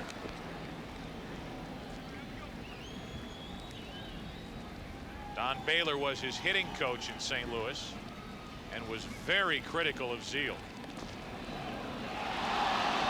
They have picked off Mondesi as Wright kept throwing over, and Mondesi picked off. Was he leaning? Just got caught going too far, and the quick tag by Galarraga. We'll be back for the 7th after this from your local Fox station.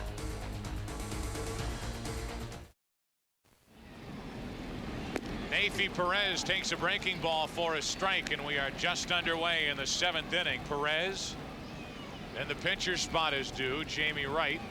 He is in the on-deck circle with Walt Weiss to follow. Ball and a strike on Perez, and from our vantage point, it's tough to see in each bullpen, but I believe both are quiet at the moment. Leading off the 7th inning, Perez takes another breaking ball for a strike. 1-2. Neifi is 0 for 2. There's a good look at the Dodger bullpen, and nothing doing for the Rockies in their pen. 1-2 pitch. Will that stay playable? An awful lot of foul ground, but 1 row deep.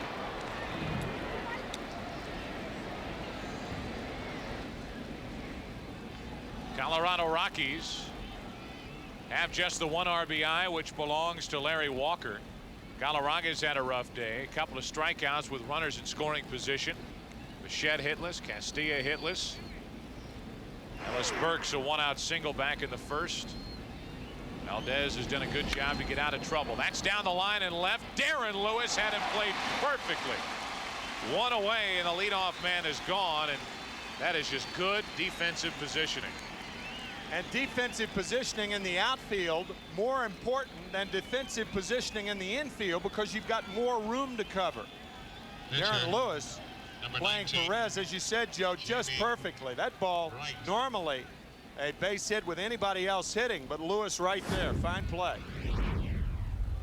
That looked like a double off the bat, but there was Lewis, and here's Jamie Wright. The pitcher takes a strike. What a big out with a pitcher coming up. Make him swing the bat as Valdez tries to pitch 7 strong innings. 1 ball, 1 strike. Dale Nomo watching from the dugout bench. He failed to hold a lead here last night for the Dodgers. Strike 2 on Wright. First game that Hideo Nomo had lost to the Colorado Rockies. And keep in mind that Ishmael Valdez has never lost to the Colorado Rockies. He's 5-0 for his career. 1 out, nobody on in the 7th inning, and the 1-2 pitch. Wright stays alive. A 4-game series coming up to close out the regular season in 1997 between the Dodgers and the Rockies in Denver at Coors Field. Dodgers are 2-0 in Denver this season. His career numbers against the Rockies, and Wright pops it into shallow center. Out goes the shortstop Castro. 2 down. Don't forget, tomorrow on Fox NFL Sunday, America's most watched pregame show is on the road, and they'll be live from Green Bay. Green Bay will be hosting the Minnesota Vikings in a key NFC Central Division matchup. We'll also bring you other regional action. It all starts at noon Eastern, 9 a.m. Pacific, right here on Fox. And again, the first time an NFL pregame show has gone on the road during the regular season. First of 4 times that will happen for you on Fox this season. A strike to Walt Weiss. Weiss is 0 for 2 with a sacrifice bunt.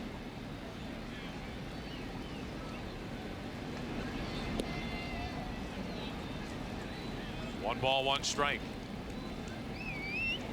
When the Rockies scored in the 3rd, it started with a leadoff double by the pitcher Jamie Wright, then the bunt by Walt Weiss, then a walk to Burks and an RBI double in and out of the glove of Darren Lewis in left. Would have been a sacrifice fly even had Lewis hung on. And then Valdez got out of the inning by striking out Galarraga and getting Bichette on a pop-up to right with runners at 2nd and 3rd. 3-1 now on Weiss. Not my job to tell our promo folks at Fox how to name their shows, but they could name the on-the-road version of the pregame In the End Zone, which is where they will build a set and be at Lambeau Field. Full count on Weiss. Got In the Zone in baseball and the End Zone for football. 3-2 pitch. 2-out walk, and that is walk number 6. The afternoon for Valdez, and rare is the day you walk 6 Colorado Rockies Center fielder and hold them to 1 run and keep your team in the game. Normally you walk 6 and these Rockies will pound you. He has walked at least 1 Rocky in every inning but the 2nd. That was an inning in which the Rockies went in order. Unusual wildness by Valdez, but he continues to dance among the raindrops. Among and in between. Here's Burks. Ellis is 1 out of 2 with a single and a walk. 1 on, 2 out. Strike 1.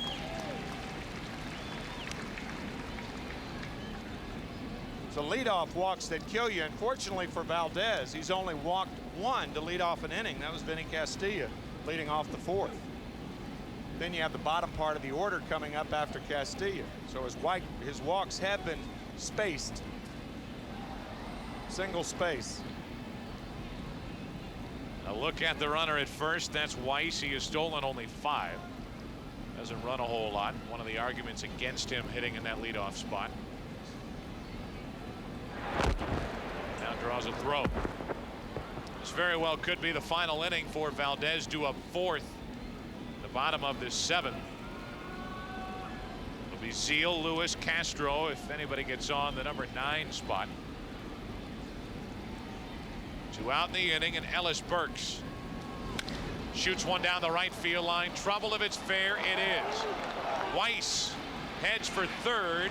Good play by Mondesi to hold Burks to a single. A walk, a single, and the Rockies are threatening in the 7th. That was a fine play by Mondesi, getting to the ball very, very quickly and making a quick throw to second base. Instead of allowing Burks to try for 2nd, have a play on at 2nd, and the ball perhaps being thrown wild or something, he got to it very quickly, released it quickly to second base to ensure that 1st and 3rd situation. With almost any other right fielder in baseball, that ball's a double. And now, as Ishmael Valdez has worked his way into 2-out trouble, Dave Wallace, the pitching coach that has been in this organization since 1981, goes out to try to help him figure out a way to get Larry Walker out. I would imagine that Dave Wallace is telling Valdez that if Burks wants to run, let him run. Then you walk Walker and pitch to Galarraga. He's had good success with Galarraga this afternoon, striking Andres out a couple of times. This is almost a situation where, from a mental standpoint, you think it's second and third and first base open with 2 outs. You don't have to give in to Walker. Larry Walker with a chance to put Colorado on top here in the 7th inning. Welcome those who have been watching San Francisco and San Diego. We'll get you back to your game, as here in the 7th inning in Los Angeles, the Rockies have a chance to regain the lead. 1st and 3rd, and Larry Walker shows bunt. Missed it for strike 1. With Weiss, the go-ahead run at 3rd. Ellis Burks, the big hit in the 7th inning, the runner at 1st.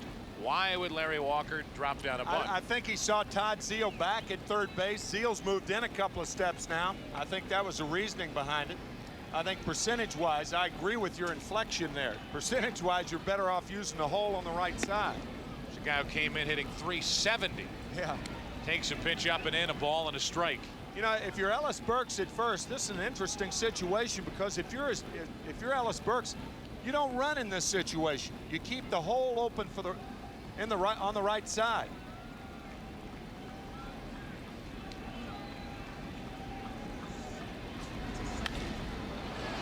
That will get out of play off to the left side, and now Walker is set up at a ball and 2 strikes.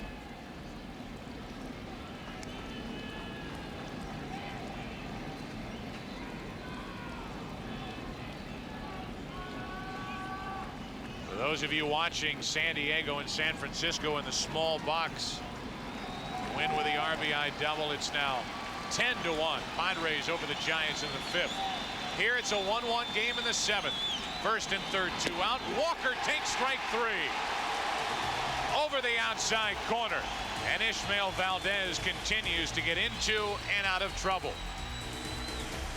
Time to stretch at Dodger Stadium, tied at 1. Stretch. We get into the bottom of the 7th inning. Our game summary: Larry Walker with an RBI double in the 3rd. Eric Karras doubled and scored on an error in the Dodger 4th inning. Jamie Wright has been outstanding, and Ishmael Valdez, a lot of pitches, a lot of base runners, only 1 run. Zeile grounds to 3rd. Vinny Castilla takes care of Zeile, who is now 1 for 3. With Ishmael Valdez due up 4th in this inning, Dave Wallace got on the phone and told the bullpen what the game plan is. Number 20, Darren. If we get there, we'll hit for Rocket and Osuna's in the game. If we don't get there, Rocket goes back out there. But I get Antonio up when he goes out. Okay? Even after throwing 123 pitches, Rocket, or Ishmael Valdez, his nickname Rocket because of Rocket Ishmael, ex-Notre Dame punt returner. However, last time I checked, that nickname had been taken. Oh, by whom? A guy named Clemens. Oh. 1 out, nobody on, 0-1 pitch. He's the only Rocket in this league. Oh, I didn't know that. Roger No Clemens exclusivity. Yeah, well, Roger Clemens is nicknamed Rocket for a different reason. I think it's because of the pitches that he throws, as opposed to the name Ishmael. That's my take on that. Here's the 1-1 pitch. Lewis out in front, 2-1. That's my story, and I'm sticking to it. So basically, it's really a 3rd generation nickname, because Clemens already had it, and Rocket is the nickname for Ishmael Valdez. Ground ball to short on 2 hops. Darren Lewis is gone, and now 1 out of 3. You're not going to hold me to that dinner, huh? He just pulled the ball, but it was a breaking ball. Remember our bet? Shortstop. Had to be a fastball. You're still in the clear. You'll keep your streak alive for the Castro. season. Dodgers, a look at their box score. Nixon has a hit and a stolen base today. McCarver scored the run, but you don't see an RBI because the run scored on an error on a pop-up hit by Zeal in the 4th inning. And only 5 Dodger hits. Good to mix in a rip with that rejoinder. Oh, it's the easiest old tired broadcast rip ever. 2 out, nobody on, and ball 1 to Juan Castro, who singled his last time up.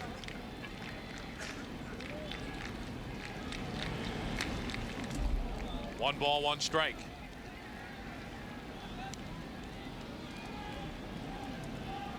But Juan Castro was a bit surprised to see his name on the lineup card this afternoon, but Greg Gagne is really struggling at the plate.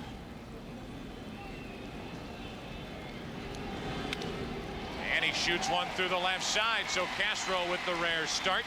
He's 2 out of 3. And that means, as we heard on Fox Sounds of the Game, Ishmael Valdez will be lifted for a pinch hitter. Looks like Todd Hollingsworth, who is getting a bat in the Dodger dugout, and it's going to be Todd to pinch hit for Valdez.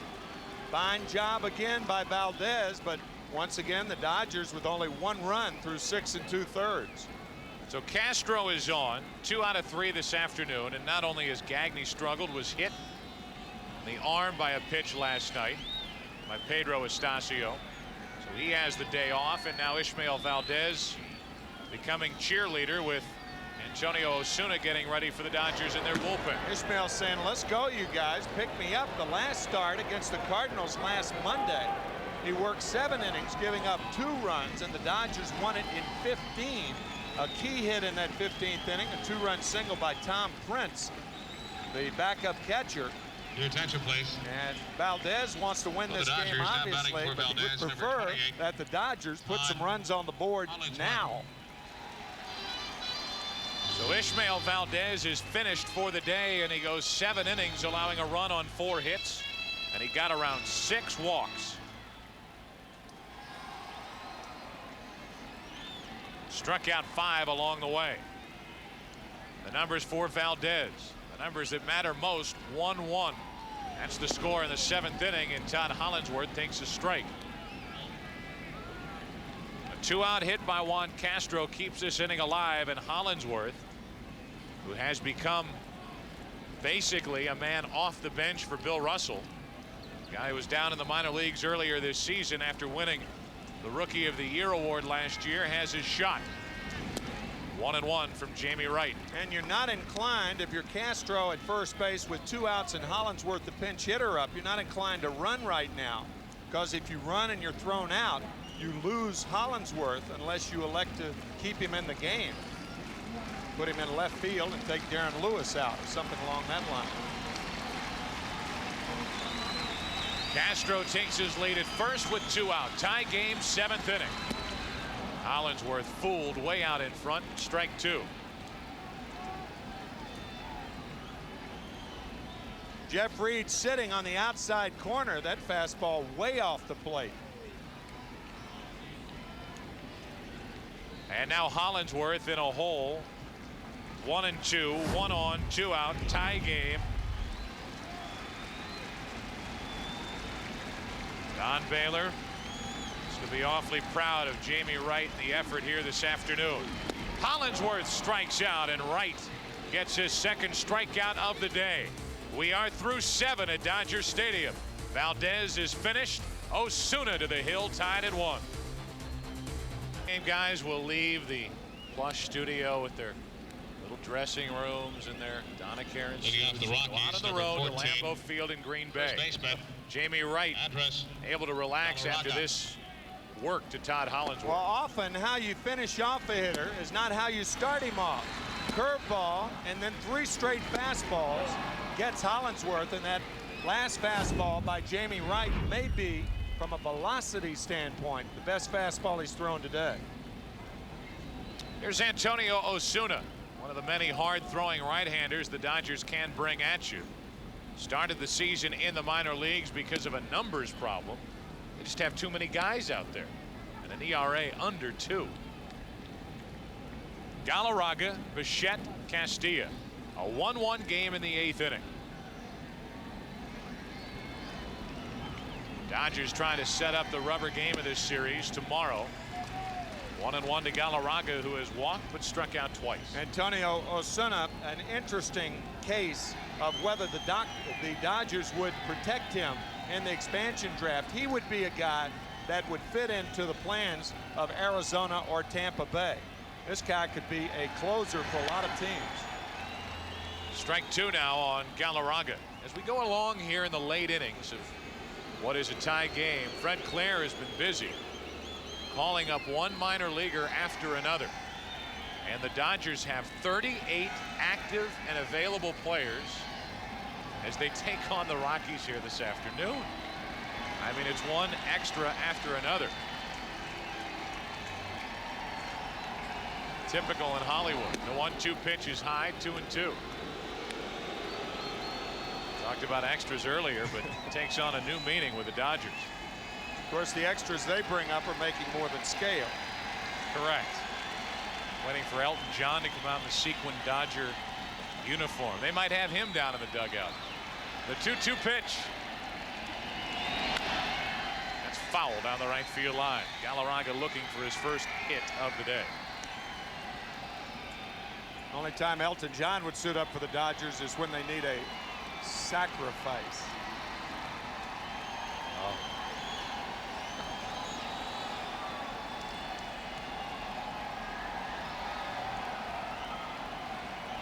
Two balls, two strikes on Galarraga. First up in the 8th inning.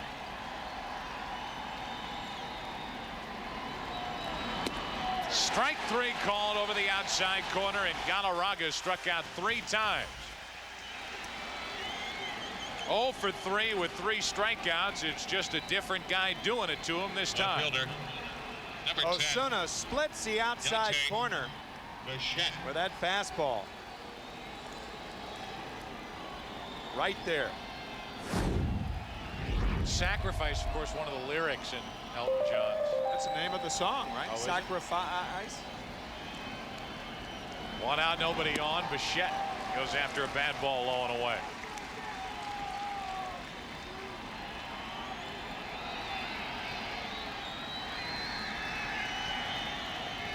You and I, however, big Sting fans. That has not been the case with a lot of hitters today. They have not stung a lot of balls. 6 walks to the Rockies. There have not been a lot of balls hit loudly in this ball game. Great pitching by both sides.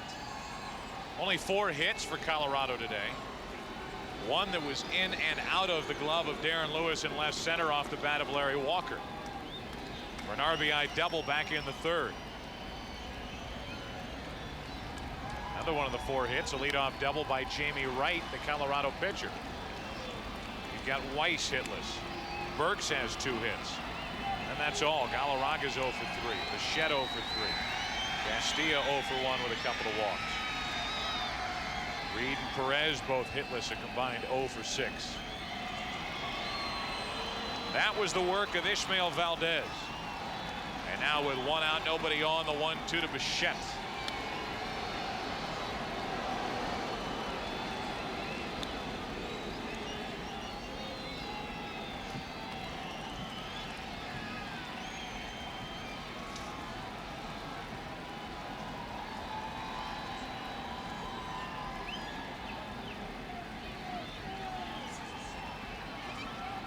The 1-2 to Dante Bichette, hitting .310, and he's becoming a tough out as Osuna can't get that last one past him.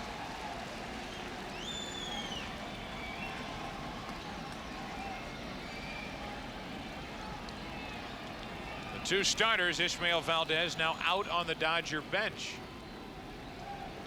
He'll watch the rest as Jamie Wright hopes to work the rest of this one.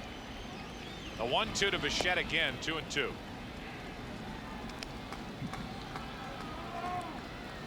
This Dodger bullpen has a lot of talent, but they are starting to slow down and scuffle at the wrong time of the season. Their highest ERA by month of this 1997 campaign. Only 4 saves in 11 opportunities in the month of September.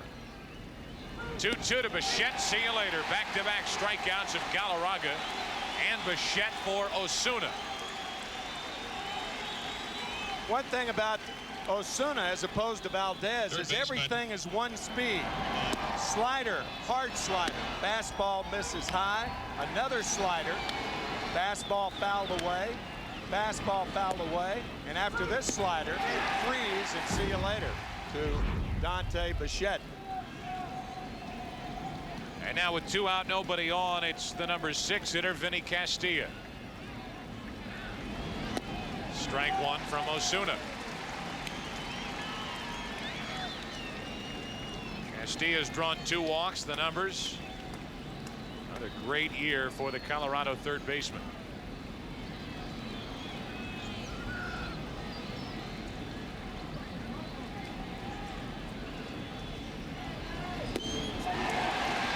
A wide strike, 0-2.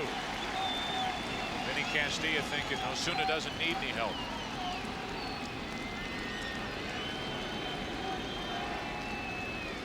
Little Taylor.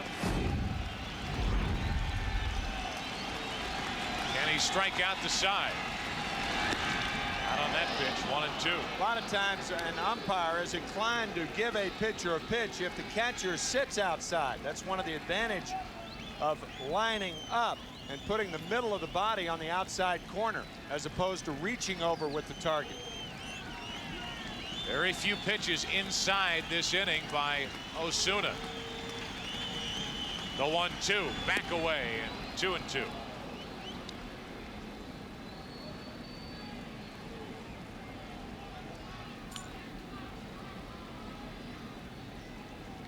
A 17-pitch inning. A lot of strikes. He struck out Galarraga. Bichette battled but struck out looking. Dave Wallace, the pitching coach for the Dodgers. Now the 2-2.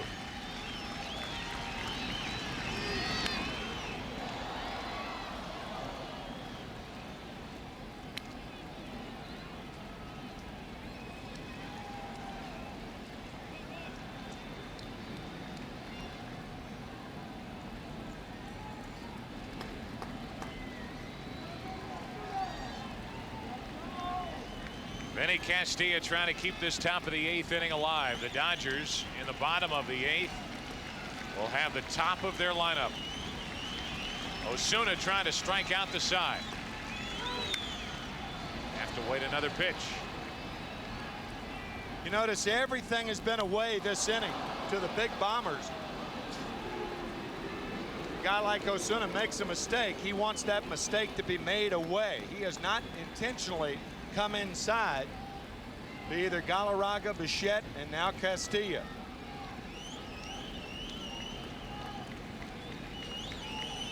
Castilla, like Bichette, 2 quick strikes, then 1 foul ball after another. Osuna has him 2-2. Into right center field, slicing to Mondesi, but he plays it on a hop for a 2-out single. And Castilla's on base for the 3rd time today. The inning will continue for Jeff Reed. And that's what Osuna wanted to happen. If you're going to get a base hit, get it the other way. A fine play by Raul Mondesi. That ball bouncing right back to him. But you would rather a guy like Castilla in particular, a guy with 40 home runs, to punch a ball the other way than pull it. Because when you pull it, you take a chance on the long ball. So Castilla now the go-ahead run on at first with 2 out, and here's Reed again. 2 home runs last night for Reed here at Dodger Stadium for the Rockies. 16 on the season.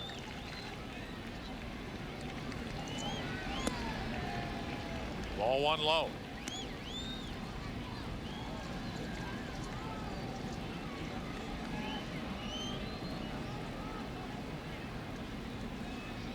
Outfield playing a step or 2 deeper than they normally would with 2 outs and the go-ahead run potentially on at first base. Cut down on the extra base hit. Now Osuna falls behind 2-0.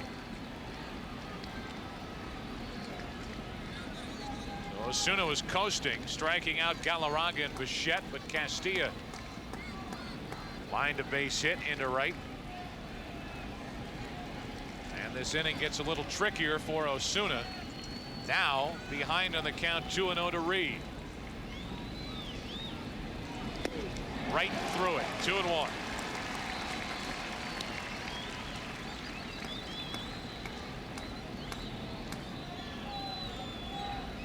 Through it, not to it. He is throwing very, very hard.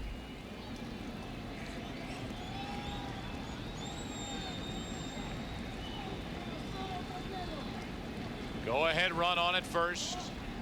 2 out. 2-1 from Osuna. 3-1. Neifi Perez waits on deck.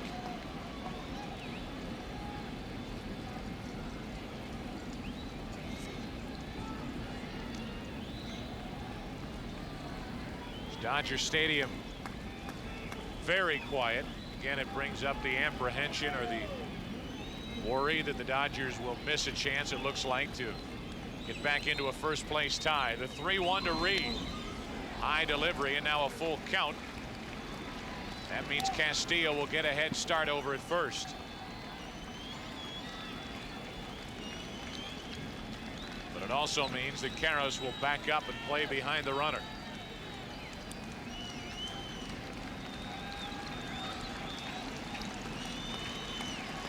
Crowd starts to get into it again as Osuna makes that bid to strike out the side.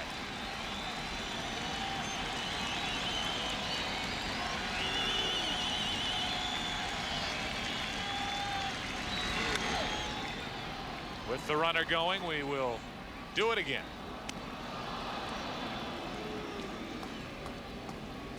We remind you this copyrighted telecast is presented by authority of the Commissioner of Baseball and may not be reproduced or retransmitted in any form, and the accounts and descriptions of this game may not be disseminated without expressed written consent. With the disclaimer out of the way, Ishmael Valdez sweating harder now than he did through the first 7 innings of this afternoon. Jamie Wright, the Rockies starter, hoping for an 8th inning lead. Runner will go, and the 3-2 pitch to Reed. Very good swing and fouled straight back.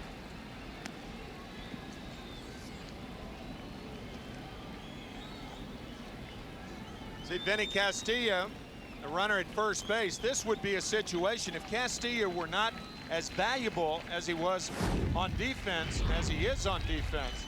2 innings left to play in a 9-inning game. He probably won't get up again. It would be a situation where you'd think about pinch running for him, but the Rockies don't have anybody as good as he is defensively at third base. Castillo will go. 3-2 pitch to Jeff Reed. That's into left center field. In the gap. Off the wall. Castillo heads around third. A play at the plate. Safe, and the Rockies take a 2-1 lead.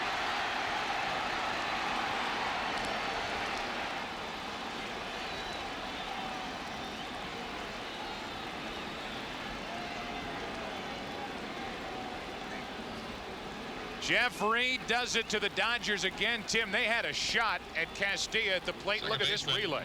2 perfect relays, and Castro with a perfect one-hopper to Piazza, and Mike worried about the collision and the ball at the same time. The ball pops out of the glove. That is a play that Mike Piazza normally would make. That's not an in-between hop. That was a good hop for Mike to handle, and he is very upset.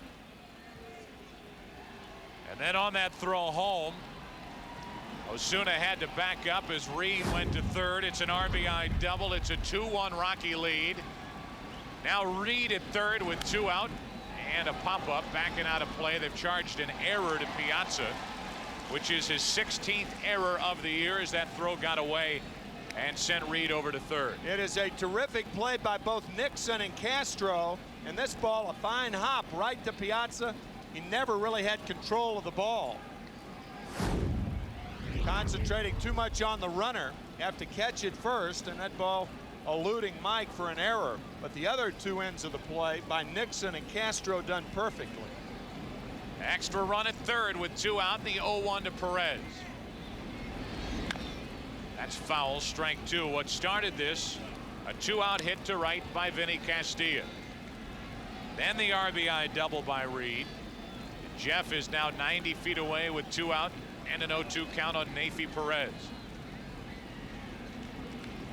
Not only have the Dodgers lost 3 in a row, but 5 of their last 6 games have been decided by 1 run. And the other game by 2 last night. 1-2 on Neifi Perez. The Dodgers thinking, here we are again. There's Todd Helton, a pinch hitter. He would bat for Jamie Wright if this inning continues past Perez. The 1-2 pitch to the right side. Karras has to back up. Close play and out at first to end the inning. Neifi Perez just beaten to the bag by Osuna. Osuna's hot as he exits the field. The Rockies regain the lead in the 8th. They lead 2-1. Beecher at the ballpark. Neifi Perez made a bid for an infield hit to drive in a run, but just beaten to the bag by the pitcher Antonio Osuna to end the top of the 8th.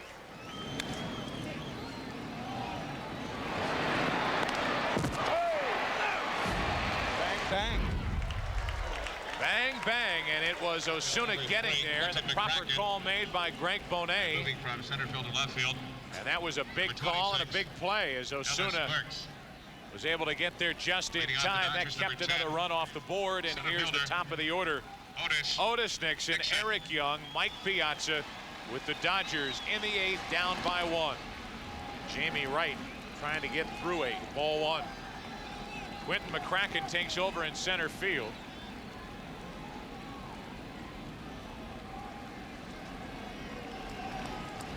And that moves Ellis Burks over to left as Nixon takes a strike. 1-1. Ellis Burks in left and Dante Bichette the rest of the afternoon off. McCracken will bat the 5th spot. Nixon back to right. And Otis Nixon is 1 out of 4 this afternoon, and the leadoff man is gone here in the 8th inning for the Dodgers. Number 26, Eric Young. Remember, the Dodgers came from 8 back on July the 1st to actually go ahead of the Giants by 2 games before that 2-game series up at Candlestick. But Bill Russell, seeing his club last year, the last series of the season, losing to San Diego, and then as a wild card team lost 3 in a row to Atlanta. They've had a tough time collectively. We talked about it in the opening, winning big series over the last 2 or 3 years. Eric Young at the plate with 1 out, nobody on, took a strike, and now flies 1 to left field. Ellis Burks, his first chance at left today, 2 out. And when we talked about this at the top of the afternoon, as Mike Piazza will walk in, not only in these quote-unquote must-win series since '95 with a lot of the same players in each series, not only did they lose the series, but they were swept by the Reds, Padres last year, the Braves in the division series, the Giants this past week. And here they are with the Rockies, with the Giants down the highway in San Diego, dropping a game today, trailing big late. Chance to get back into a first-place tie, and they trailed 2-1. Piazza would like to atone for that drop at the plate. Takes ball 1. Piazza 0 for 3. He has hit 2 drives deep to center, but caught this afternoon. He's hit 36 home runs, and he takes ball 2. His home runs by direction. He is as strong to any part of the park as, well, just about anybody, especially to right. 5 into dead central. 2 balls, no strikes. That is into right center field. Is it enough? McCracken at the wall. This ball is off the wall for a long 2-out single, and Mike Piazza now wants to know if that ball left. So does Bill Russell, and they're going to trot out and talk to Eric Gregg. Well, was about 100 feet past the infield to make that call. Eric was out there. The problem is Mike Piazza was umpiring and he wasn't running hard. Mike thought the ball was out. He was into his home run trot. He's got to at least be on second base. He cannot be on first base. It's not a lack of hustle on Mike's part. He was just thinking that he hit it hard enough to be out of the ballpark. Was it? No. Nope. Top of the wall, bouncing back to Larry Walker, and they hold Piazza to a single. He has got to be on second base with this ball hitting the wall. It was not a home run. There it is, right there. Hits the top of the wall, bounces back. Walker alertly throwing the ball into second base. But the big thing is Mike Piazza's got to be at second base, and what's he doing on it first?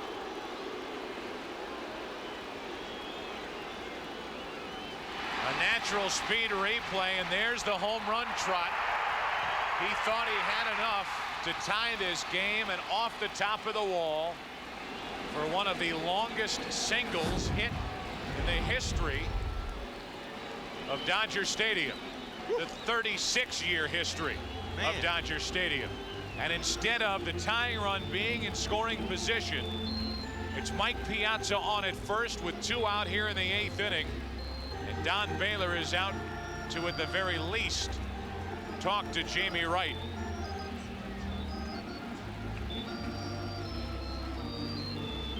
We talked about that tremendous power that Piazza has the other way.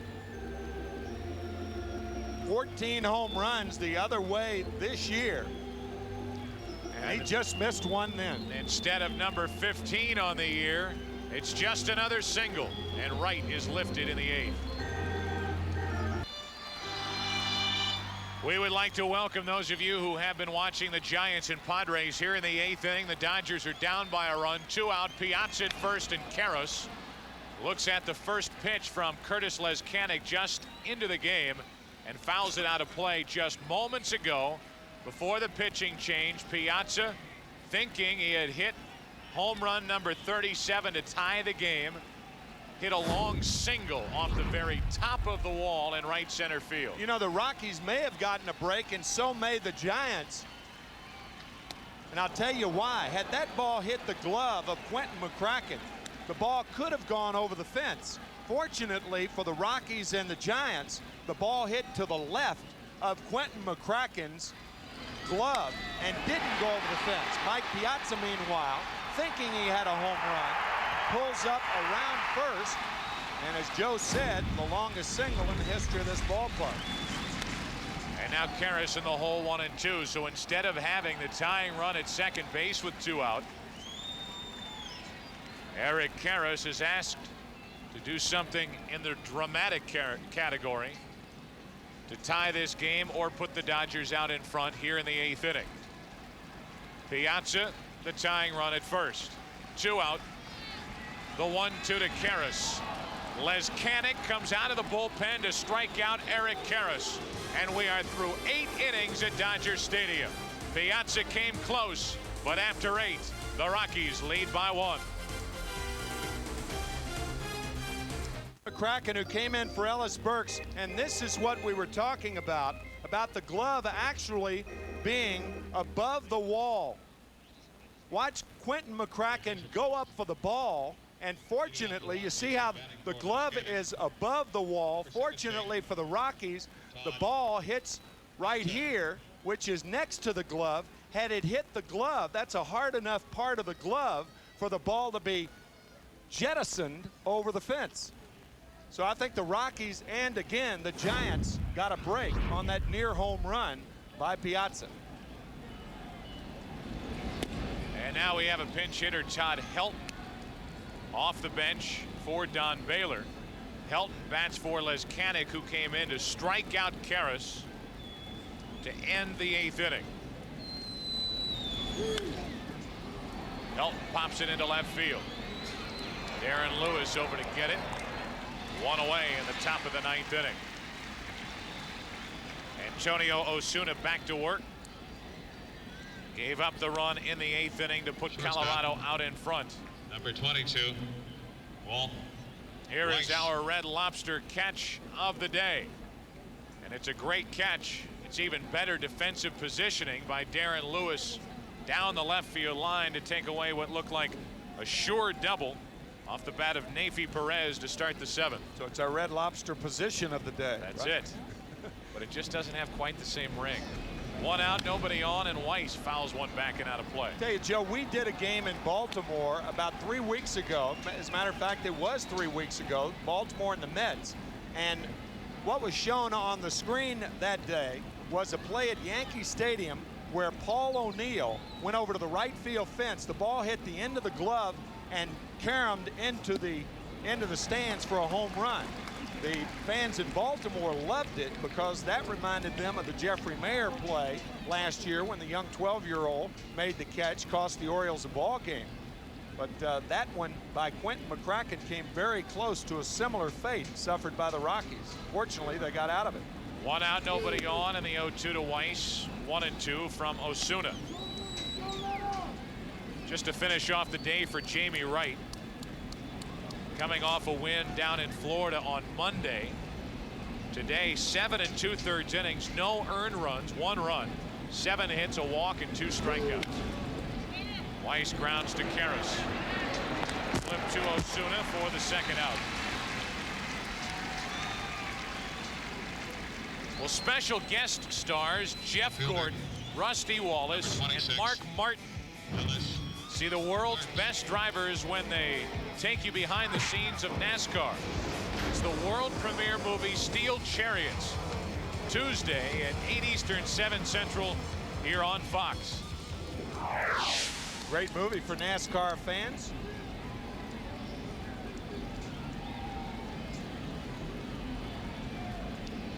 Ellis Burks walks in with 2 out, nobody on, and takes a strike.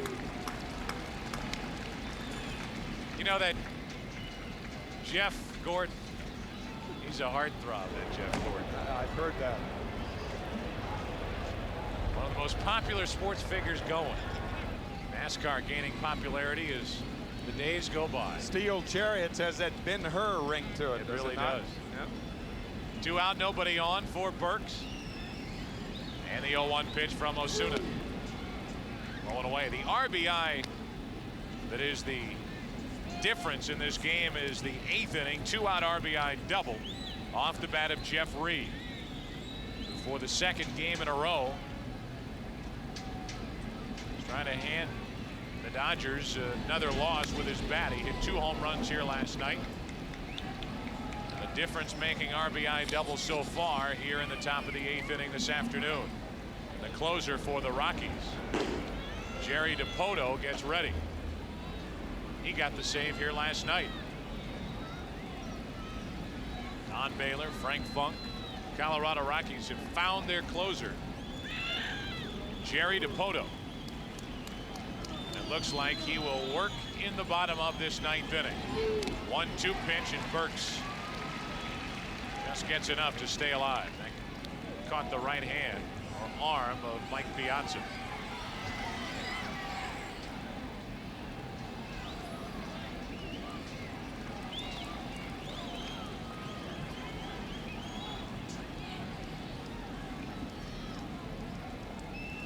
Two out, nobody on, a ball and 2 strikes on Burks. The Dodgers will have Mondesi, Zeal, and Lewis to the plate in the 9th. 2-2 on Burks. You can see Mike Piazza give him the pinky, which means the fastball outside, and then motion to try to keep it down. Osuna did that, but it was out of the strike zone. Burks today 2 hits in 3 at bats plus a walk. And the 2-2 pitch. Slider stays outside. 3-2.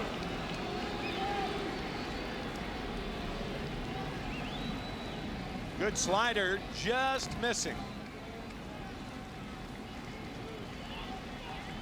And so now a full count on Ellis Burks with Larry Walker on deck. Inning over. We go to the bottom of the 9th inning. Rockies take the field. The Dodgers send Mondesi, Zeal, and Lewis down by 1. Welcome back to Dodger Stadium. The Rockies out in front 2-1, and in the bottom of the 9th inning with Mondesi, Zeal, and Lewis coming up, Don Baylor gives the ball to his closer, Jerry Dipoto. And this is an interesting situation because Jerry Dipoto, the #1 stopper for the Rockies with 15 saves, has a very good fastball with sink, which means that he has to keep the ball down. All his pitches have to be down to be successful. Raul Mondesi, the first batter for the Dodgers, is a dead low ball hitter. He loves the ball down. As a matter of fact, when you look at his hot zone, his hot zones are all down. So you have strength down against strength down in this confrontation. Mondesi, Zeal, Lewis. Dodgers bat bottom of the 9th inning, trailing 2-1, and Dipoto on the mound for Colorado. We would like to welcome those of you who have been watching San Francisco and San Diego. This is the beginning of the bottom of the 9th inning, and strike 1 on Mondesi from Dipoto, with the Rockies leading 2-1. Jerry Dipoto is 15 out of 20 since assuming that closer's role for Don Baylor and the Rockies. He got a save here last night.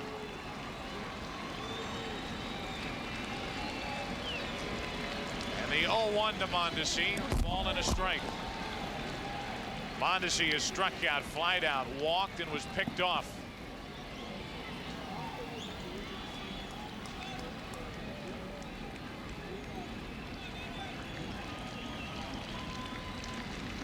Mondesi with a career high 27 home runs.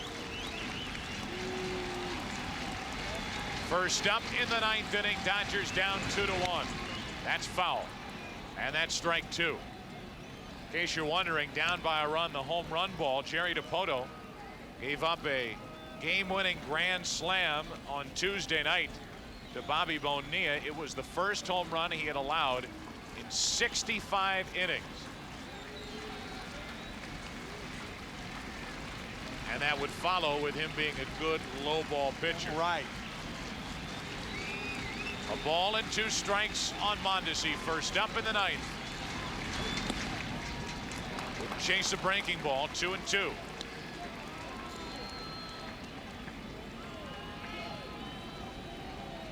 The only Dodger run of the day is an unearned run, scored back in the 4th inning. Mike Munoz, a left-hander.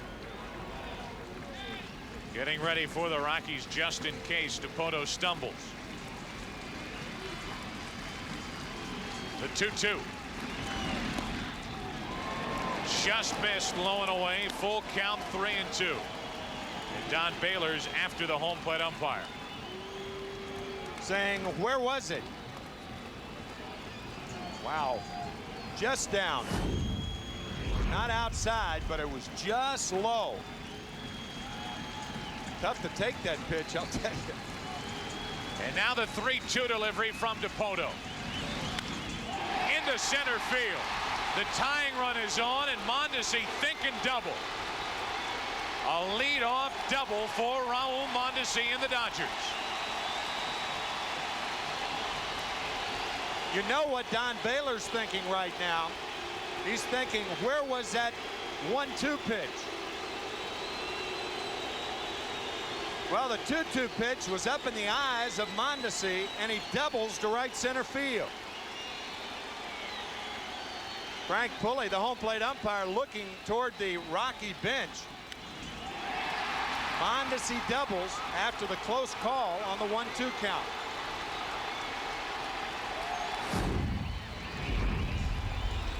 Third baseman. And now Zeal walks in. 1 out of 3 this afternoon. Zeal.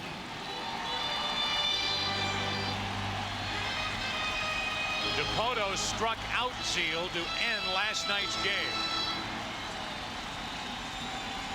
I think the thing against a bunt right here is that Todd Zeal has a natural stroke to right field. I think if you bunt with him in this situation, you almost waste an at bat. I believe he'll be swinging away.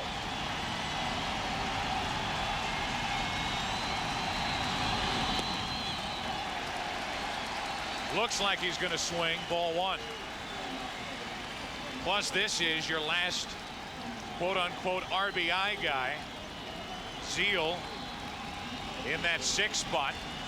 Remember all those weapons Bill Russell has on that extended Dodger bench.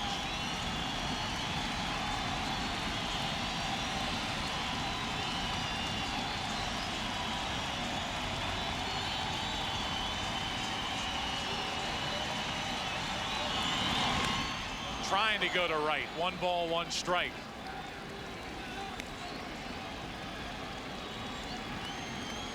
You can see Zeal up there trying to go to right, yet the outfield defense for the Rockies hasn't played to pull.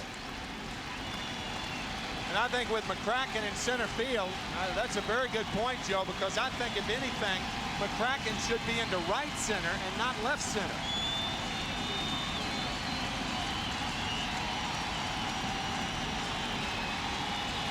Especially after that foul ball. It was pretty clear that Zeal was trying to go to right field.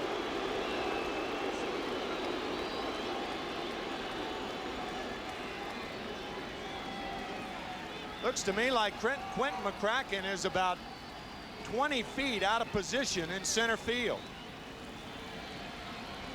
Instead of there, my judgment, he should be about here, especially with a guy who's throwing that hard, and Jerry Dipoto and Todd Zeal trying to go the other way anyway. 1 ball, 1 strike, and the tying run at second for the Dodgers.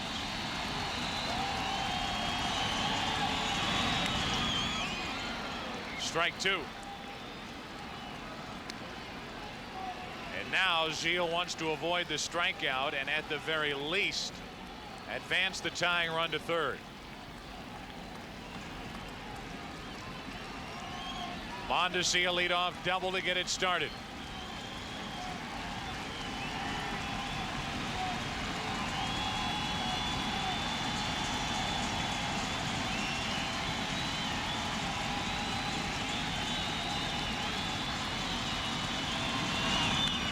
Into left field, a base hit. They will hold Mondesi, the tying run at third and the potential winning run at first.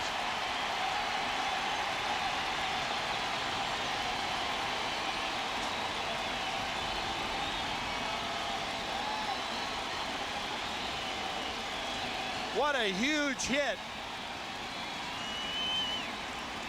for Todd Zeal. Mondesi forced to stop at third base. I guess Dodger fans are taken back to Thursday afternoon, top of the 11th inning as Zeal leaves the game. When the Dodgers had the bases loaded at Candlestick or 3Com up in San Francisco. Bases loaded, nobody out, and failed to score in the top of the 11th inning. Eddie Murray ending the inning by hitting into a 4-2-3 double play. Brian Johnson then winning it, leading off the 12th inning against Mark Guthrie, and it was a tie atop the National League West. Yesterday, the Dodgers lost, the Giants won. The Giants had a 1-game lead heading into the day. We have a pinch runner, Gary Ingram at first, running for Zeal, and Lewis, who hesitated before walking to the plate. That's with runners at first and third, nobody out. Likely up there to bunt. I don't think I'd bunt right here. And the reason I wouldn't, you do have the infield in. You're going to still have the infield in with 1 out. I think by taking the bat out of Lewis's hands, you limit yourself in driving the run in from third base. He might be bunting. I think that's a bad play. You don't, obviously. I just watched Darren Lewis walk to the plate, and I don't think he would be at the plate if he weren't up there to bunt. Yeah, that's a good point. My point is that even if Darren Lewis grounds into a double play, the game is tied. By bunting the runner over, you do bunt the winning run into second base, but it gives you only 1 chance for a cheap run, and that's to score that run from third base. By allowing Lewis to hit here, and he squibs one on the right side, then you can score the cheap run from third. First and third, nobody out. 1 ball, 1 strike as DePoto misses outside. Joe Amalfitano through the signs over at third base.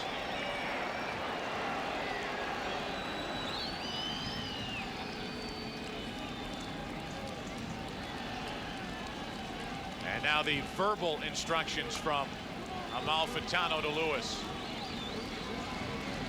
We understand the San Francisco-San Diego game is a final, and I'll guarantee you every Giant player pouring into the visiting locker room down in San Diego to watch this game. Runners at first and third, nobody out. Dodgers down by a run in the 1-1 pitch. A strike over the outside corner, and Lewis set up at 1-2.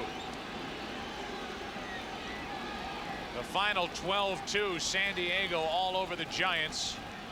And the question now remains, as the Dodger lead, I should say deficit, is now a half game. Will it be a tie atop the NL West, or will the Giants hang on to that 1-game lead? It depends on this 9th inning right now. And do the Dodgers hang on to the bunt sign with 2 strikes on Darren Lewis? Runners at first and third with nobody out. 2-1 Rockies in the 9th.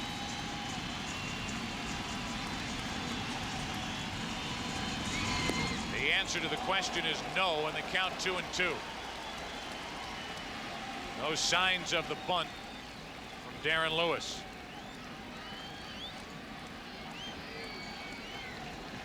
As of the moment, and it will be a fleeting moment, one way or the other at the end of this game at Dodger Stadium. Either a tie or a 1-game lead for the Giants. And I think Raul Mondesi at third base must make the ball go through. I don't think he has to come home on a ground ball because the infield's in. 2-2 pitch, shot foul. With the infield in and runners on at first and third, it puts an awful lot of pressure on the runner at third base. You have Ingram on, a less experienced runner at first, very experienced fast runner on at third. But the one thing you don't want to be thrown out at home plate and have runners on at first and second and 1 out. That's what you try to prevent as the runner on at third base right now. Got a quick look at that outfield defense. Here's Lewis, another guy whose natural stroke is into right. And they have Lewis played to pull. Runners at first and third, nobody out. 2-2. Just got a piece to stay alive. And that swing was awfully late by the former Giant Darren Lewis. You know, an interesting choice as a pinch hitter right now would be Brett Butler, a guy who never misses a pitch seemingly. With Darren Lewis looking futile on that swing, why wouldn't you bring up Butler with a count 2-2? I know it's a wild thought, but a thought nonetheless. They stick with Lewis with a 2-2 count. Ingram is running off first. Base in at second and third, 1 out. Right now for a Miller Lite game break, back to Chip Carey in Hollywood. Okay, Joe, thanks a lot. It's a final down in San Diego. Sean Estes, his shortest outing of the year. Here's the final out, a ground ball to first, 12-2 the final. San Diego playing the role of the spoiler. Giants lead now a half game pending the outcome of your game at Dodger Stadium. Thank you, Chip. Well, the Dodgers got aggressive, sent the runner Ingram. It worked. It's second and third, 1 out. Even though Lewis struck out, the Dodgers get what they want with runners at second and third. Waving through the fastball, a fine throw by Jeff Reed, but Ingram beats the throw. And we'll have a pinch hitter for Juan Castro. We'll end the day 2 out of 3. It's Eric Anthony, and they'll walk him. I think Bill Russell may want this to happen. That's why Eddie Murray is on deck. That's probably the reason he didn't send up Murray, knowing that Don Baylor would walk Eddie. And if you're going to take your chances, who are you going to pitch to? Eric Anthony or Eddie Murray? This half inning filled with a ton of strategy by both sides.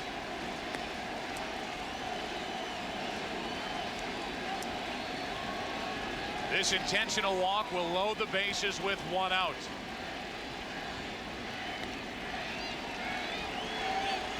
With the Dodgers down by a run in the 9th inning, the future Hall of Famer Eddie Murray, who grounded into a big double play in San Francisco earlier this week. The Thursday day game is up with another chance.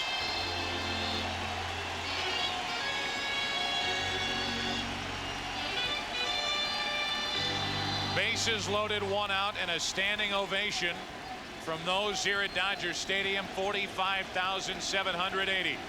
Mondesi, Ingram, and Anthony the runners on. Good speed aboard for Eddie Murray and the Dodgers. And the infield in double play depth. If you have a guy like Brett Butler as the pinch hitter, they would be in. But with Eddie Murray, a guy who can't run, you have the infield dropping back into double play depth.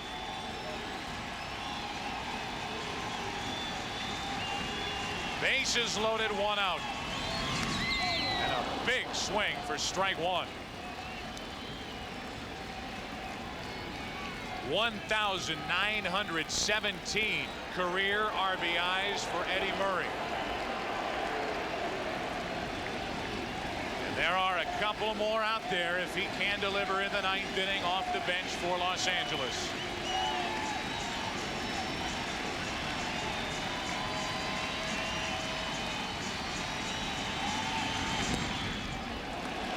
One ball, 1 strike.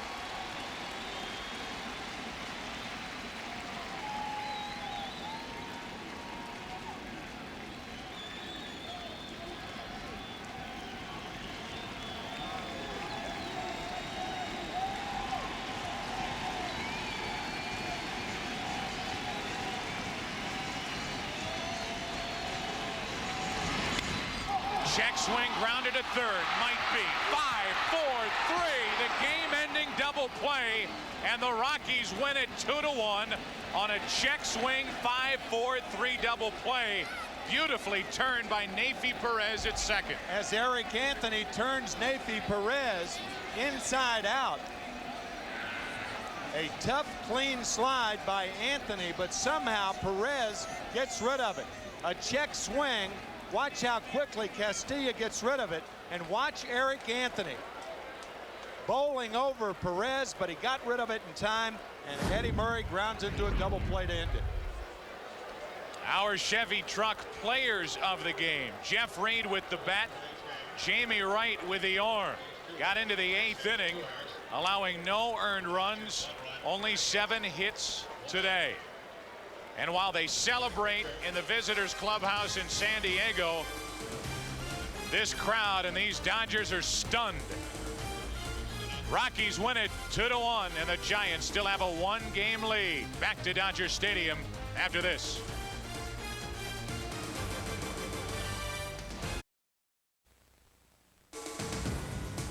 Chip Carey back in Hollywood. A reminder for you, don't forget, America's best pregame show tomorrow on the road from Lambeau Field. Join us at 12 Eastern, 9 Pacific, as Fox NFL Sunday comes from the frozen tundra. Let's send it back to baseball coverage now.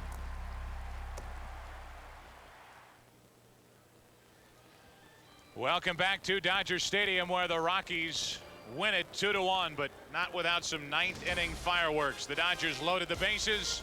Future Hall of Famer Eddie Murray rounds into the game-ending 5-4-3 double play. Don't forget, tomorrow on Fox NFL Sunday, America's most watched pregame show is on the road, and they will be live from Green Bay, Wisconsin. Then don't miss a key NFC Central Division battle as the Vikings take on the Packers, or other regional action. It all starts at noon Eastern, 9 a.m. Pacific, right here on Fox. The pregame guys on the road in Green Bay. And then next week, it's the final weekend of the baseball season, and the Fox NFL Saturday Baseball Game of the Week will be there to bring you all the action when postseason hopes are on the line. Coverage begins at 12:30 Eastern and Pacific with In the Zone, followed by All the Action. Check your local listings for the game and time in your area. So for Tim McCarver, I'm Joe Buck, saying so long from Los Angeles, where the Rockies win it 2-1 over the Dodgers. You've been watching Fox Sports coverage of Major League Baseball.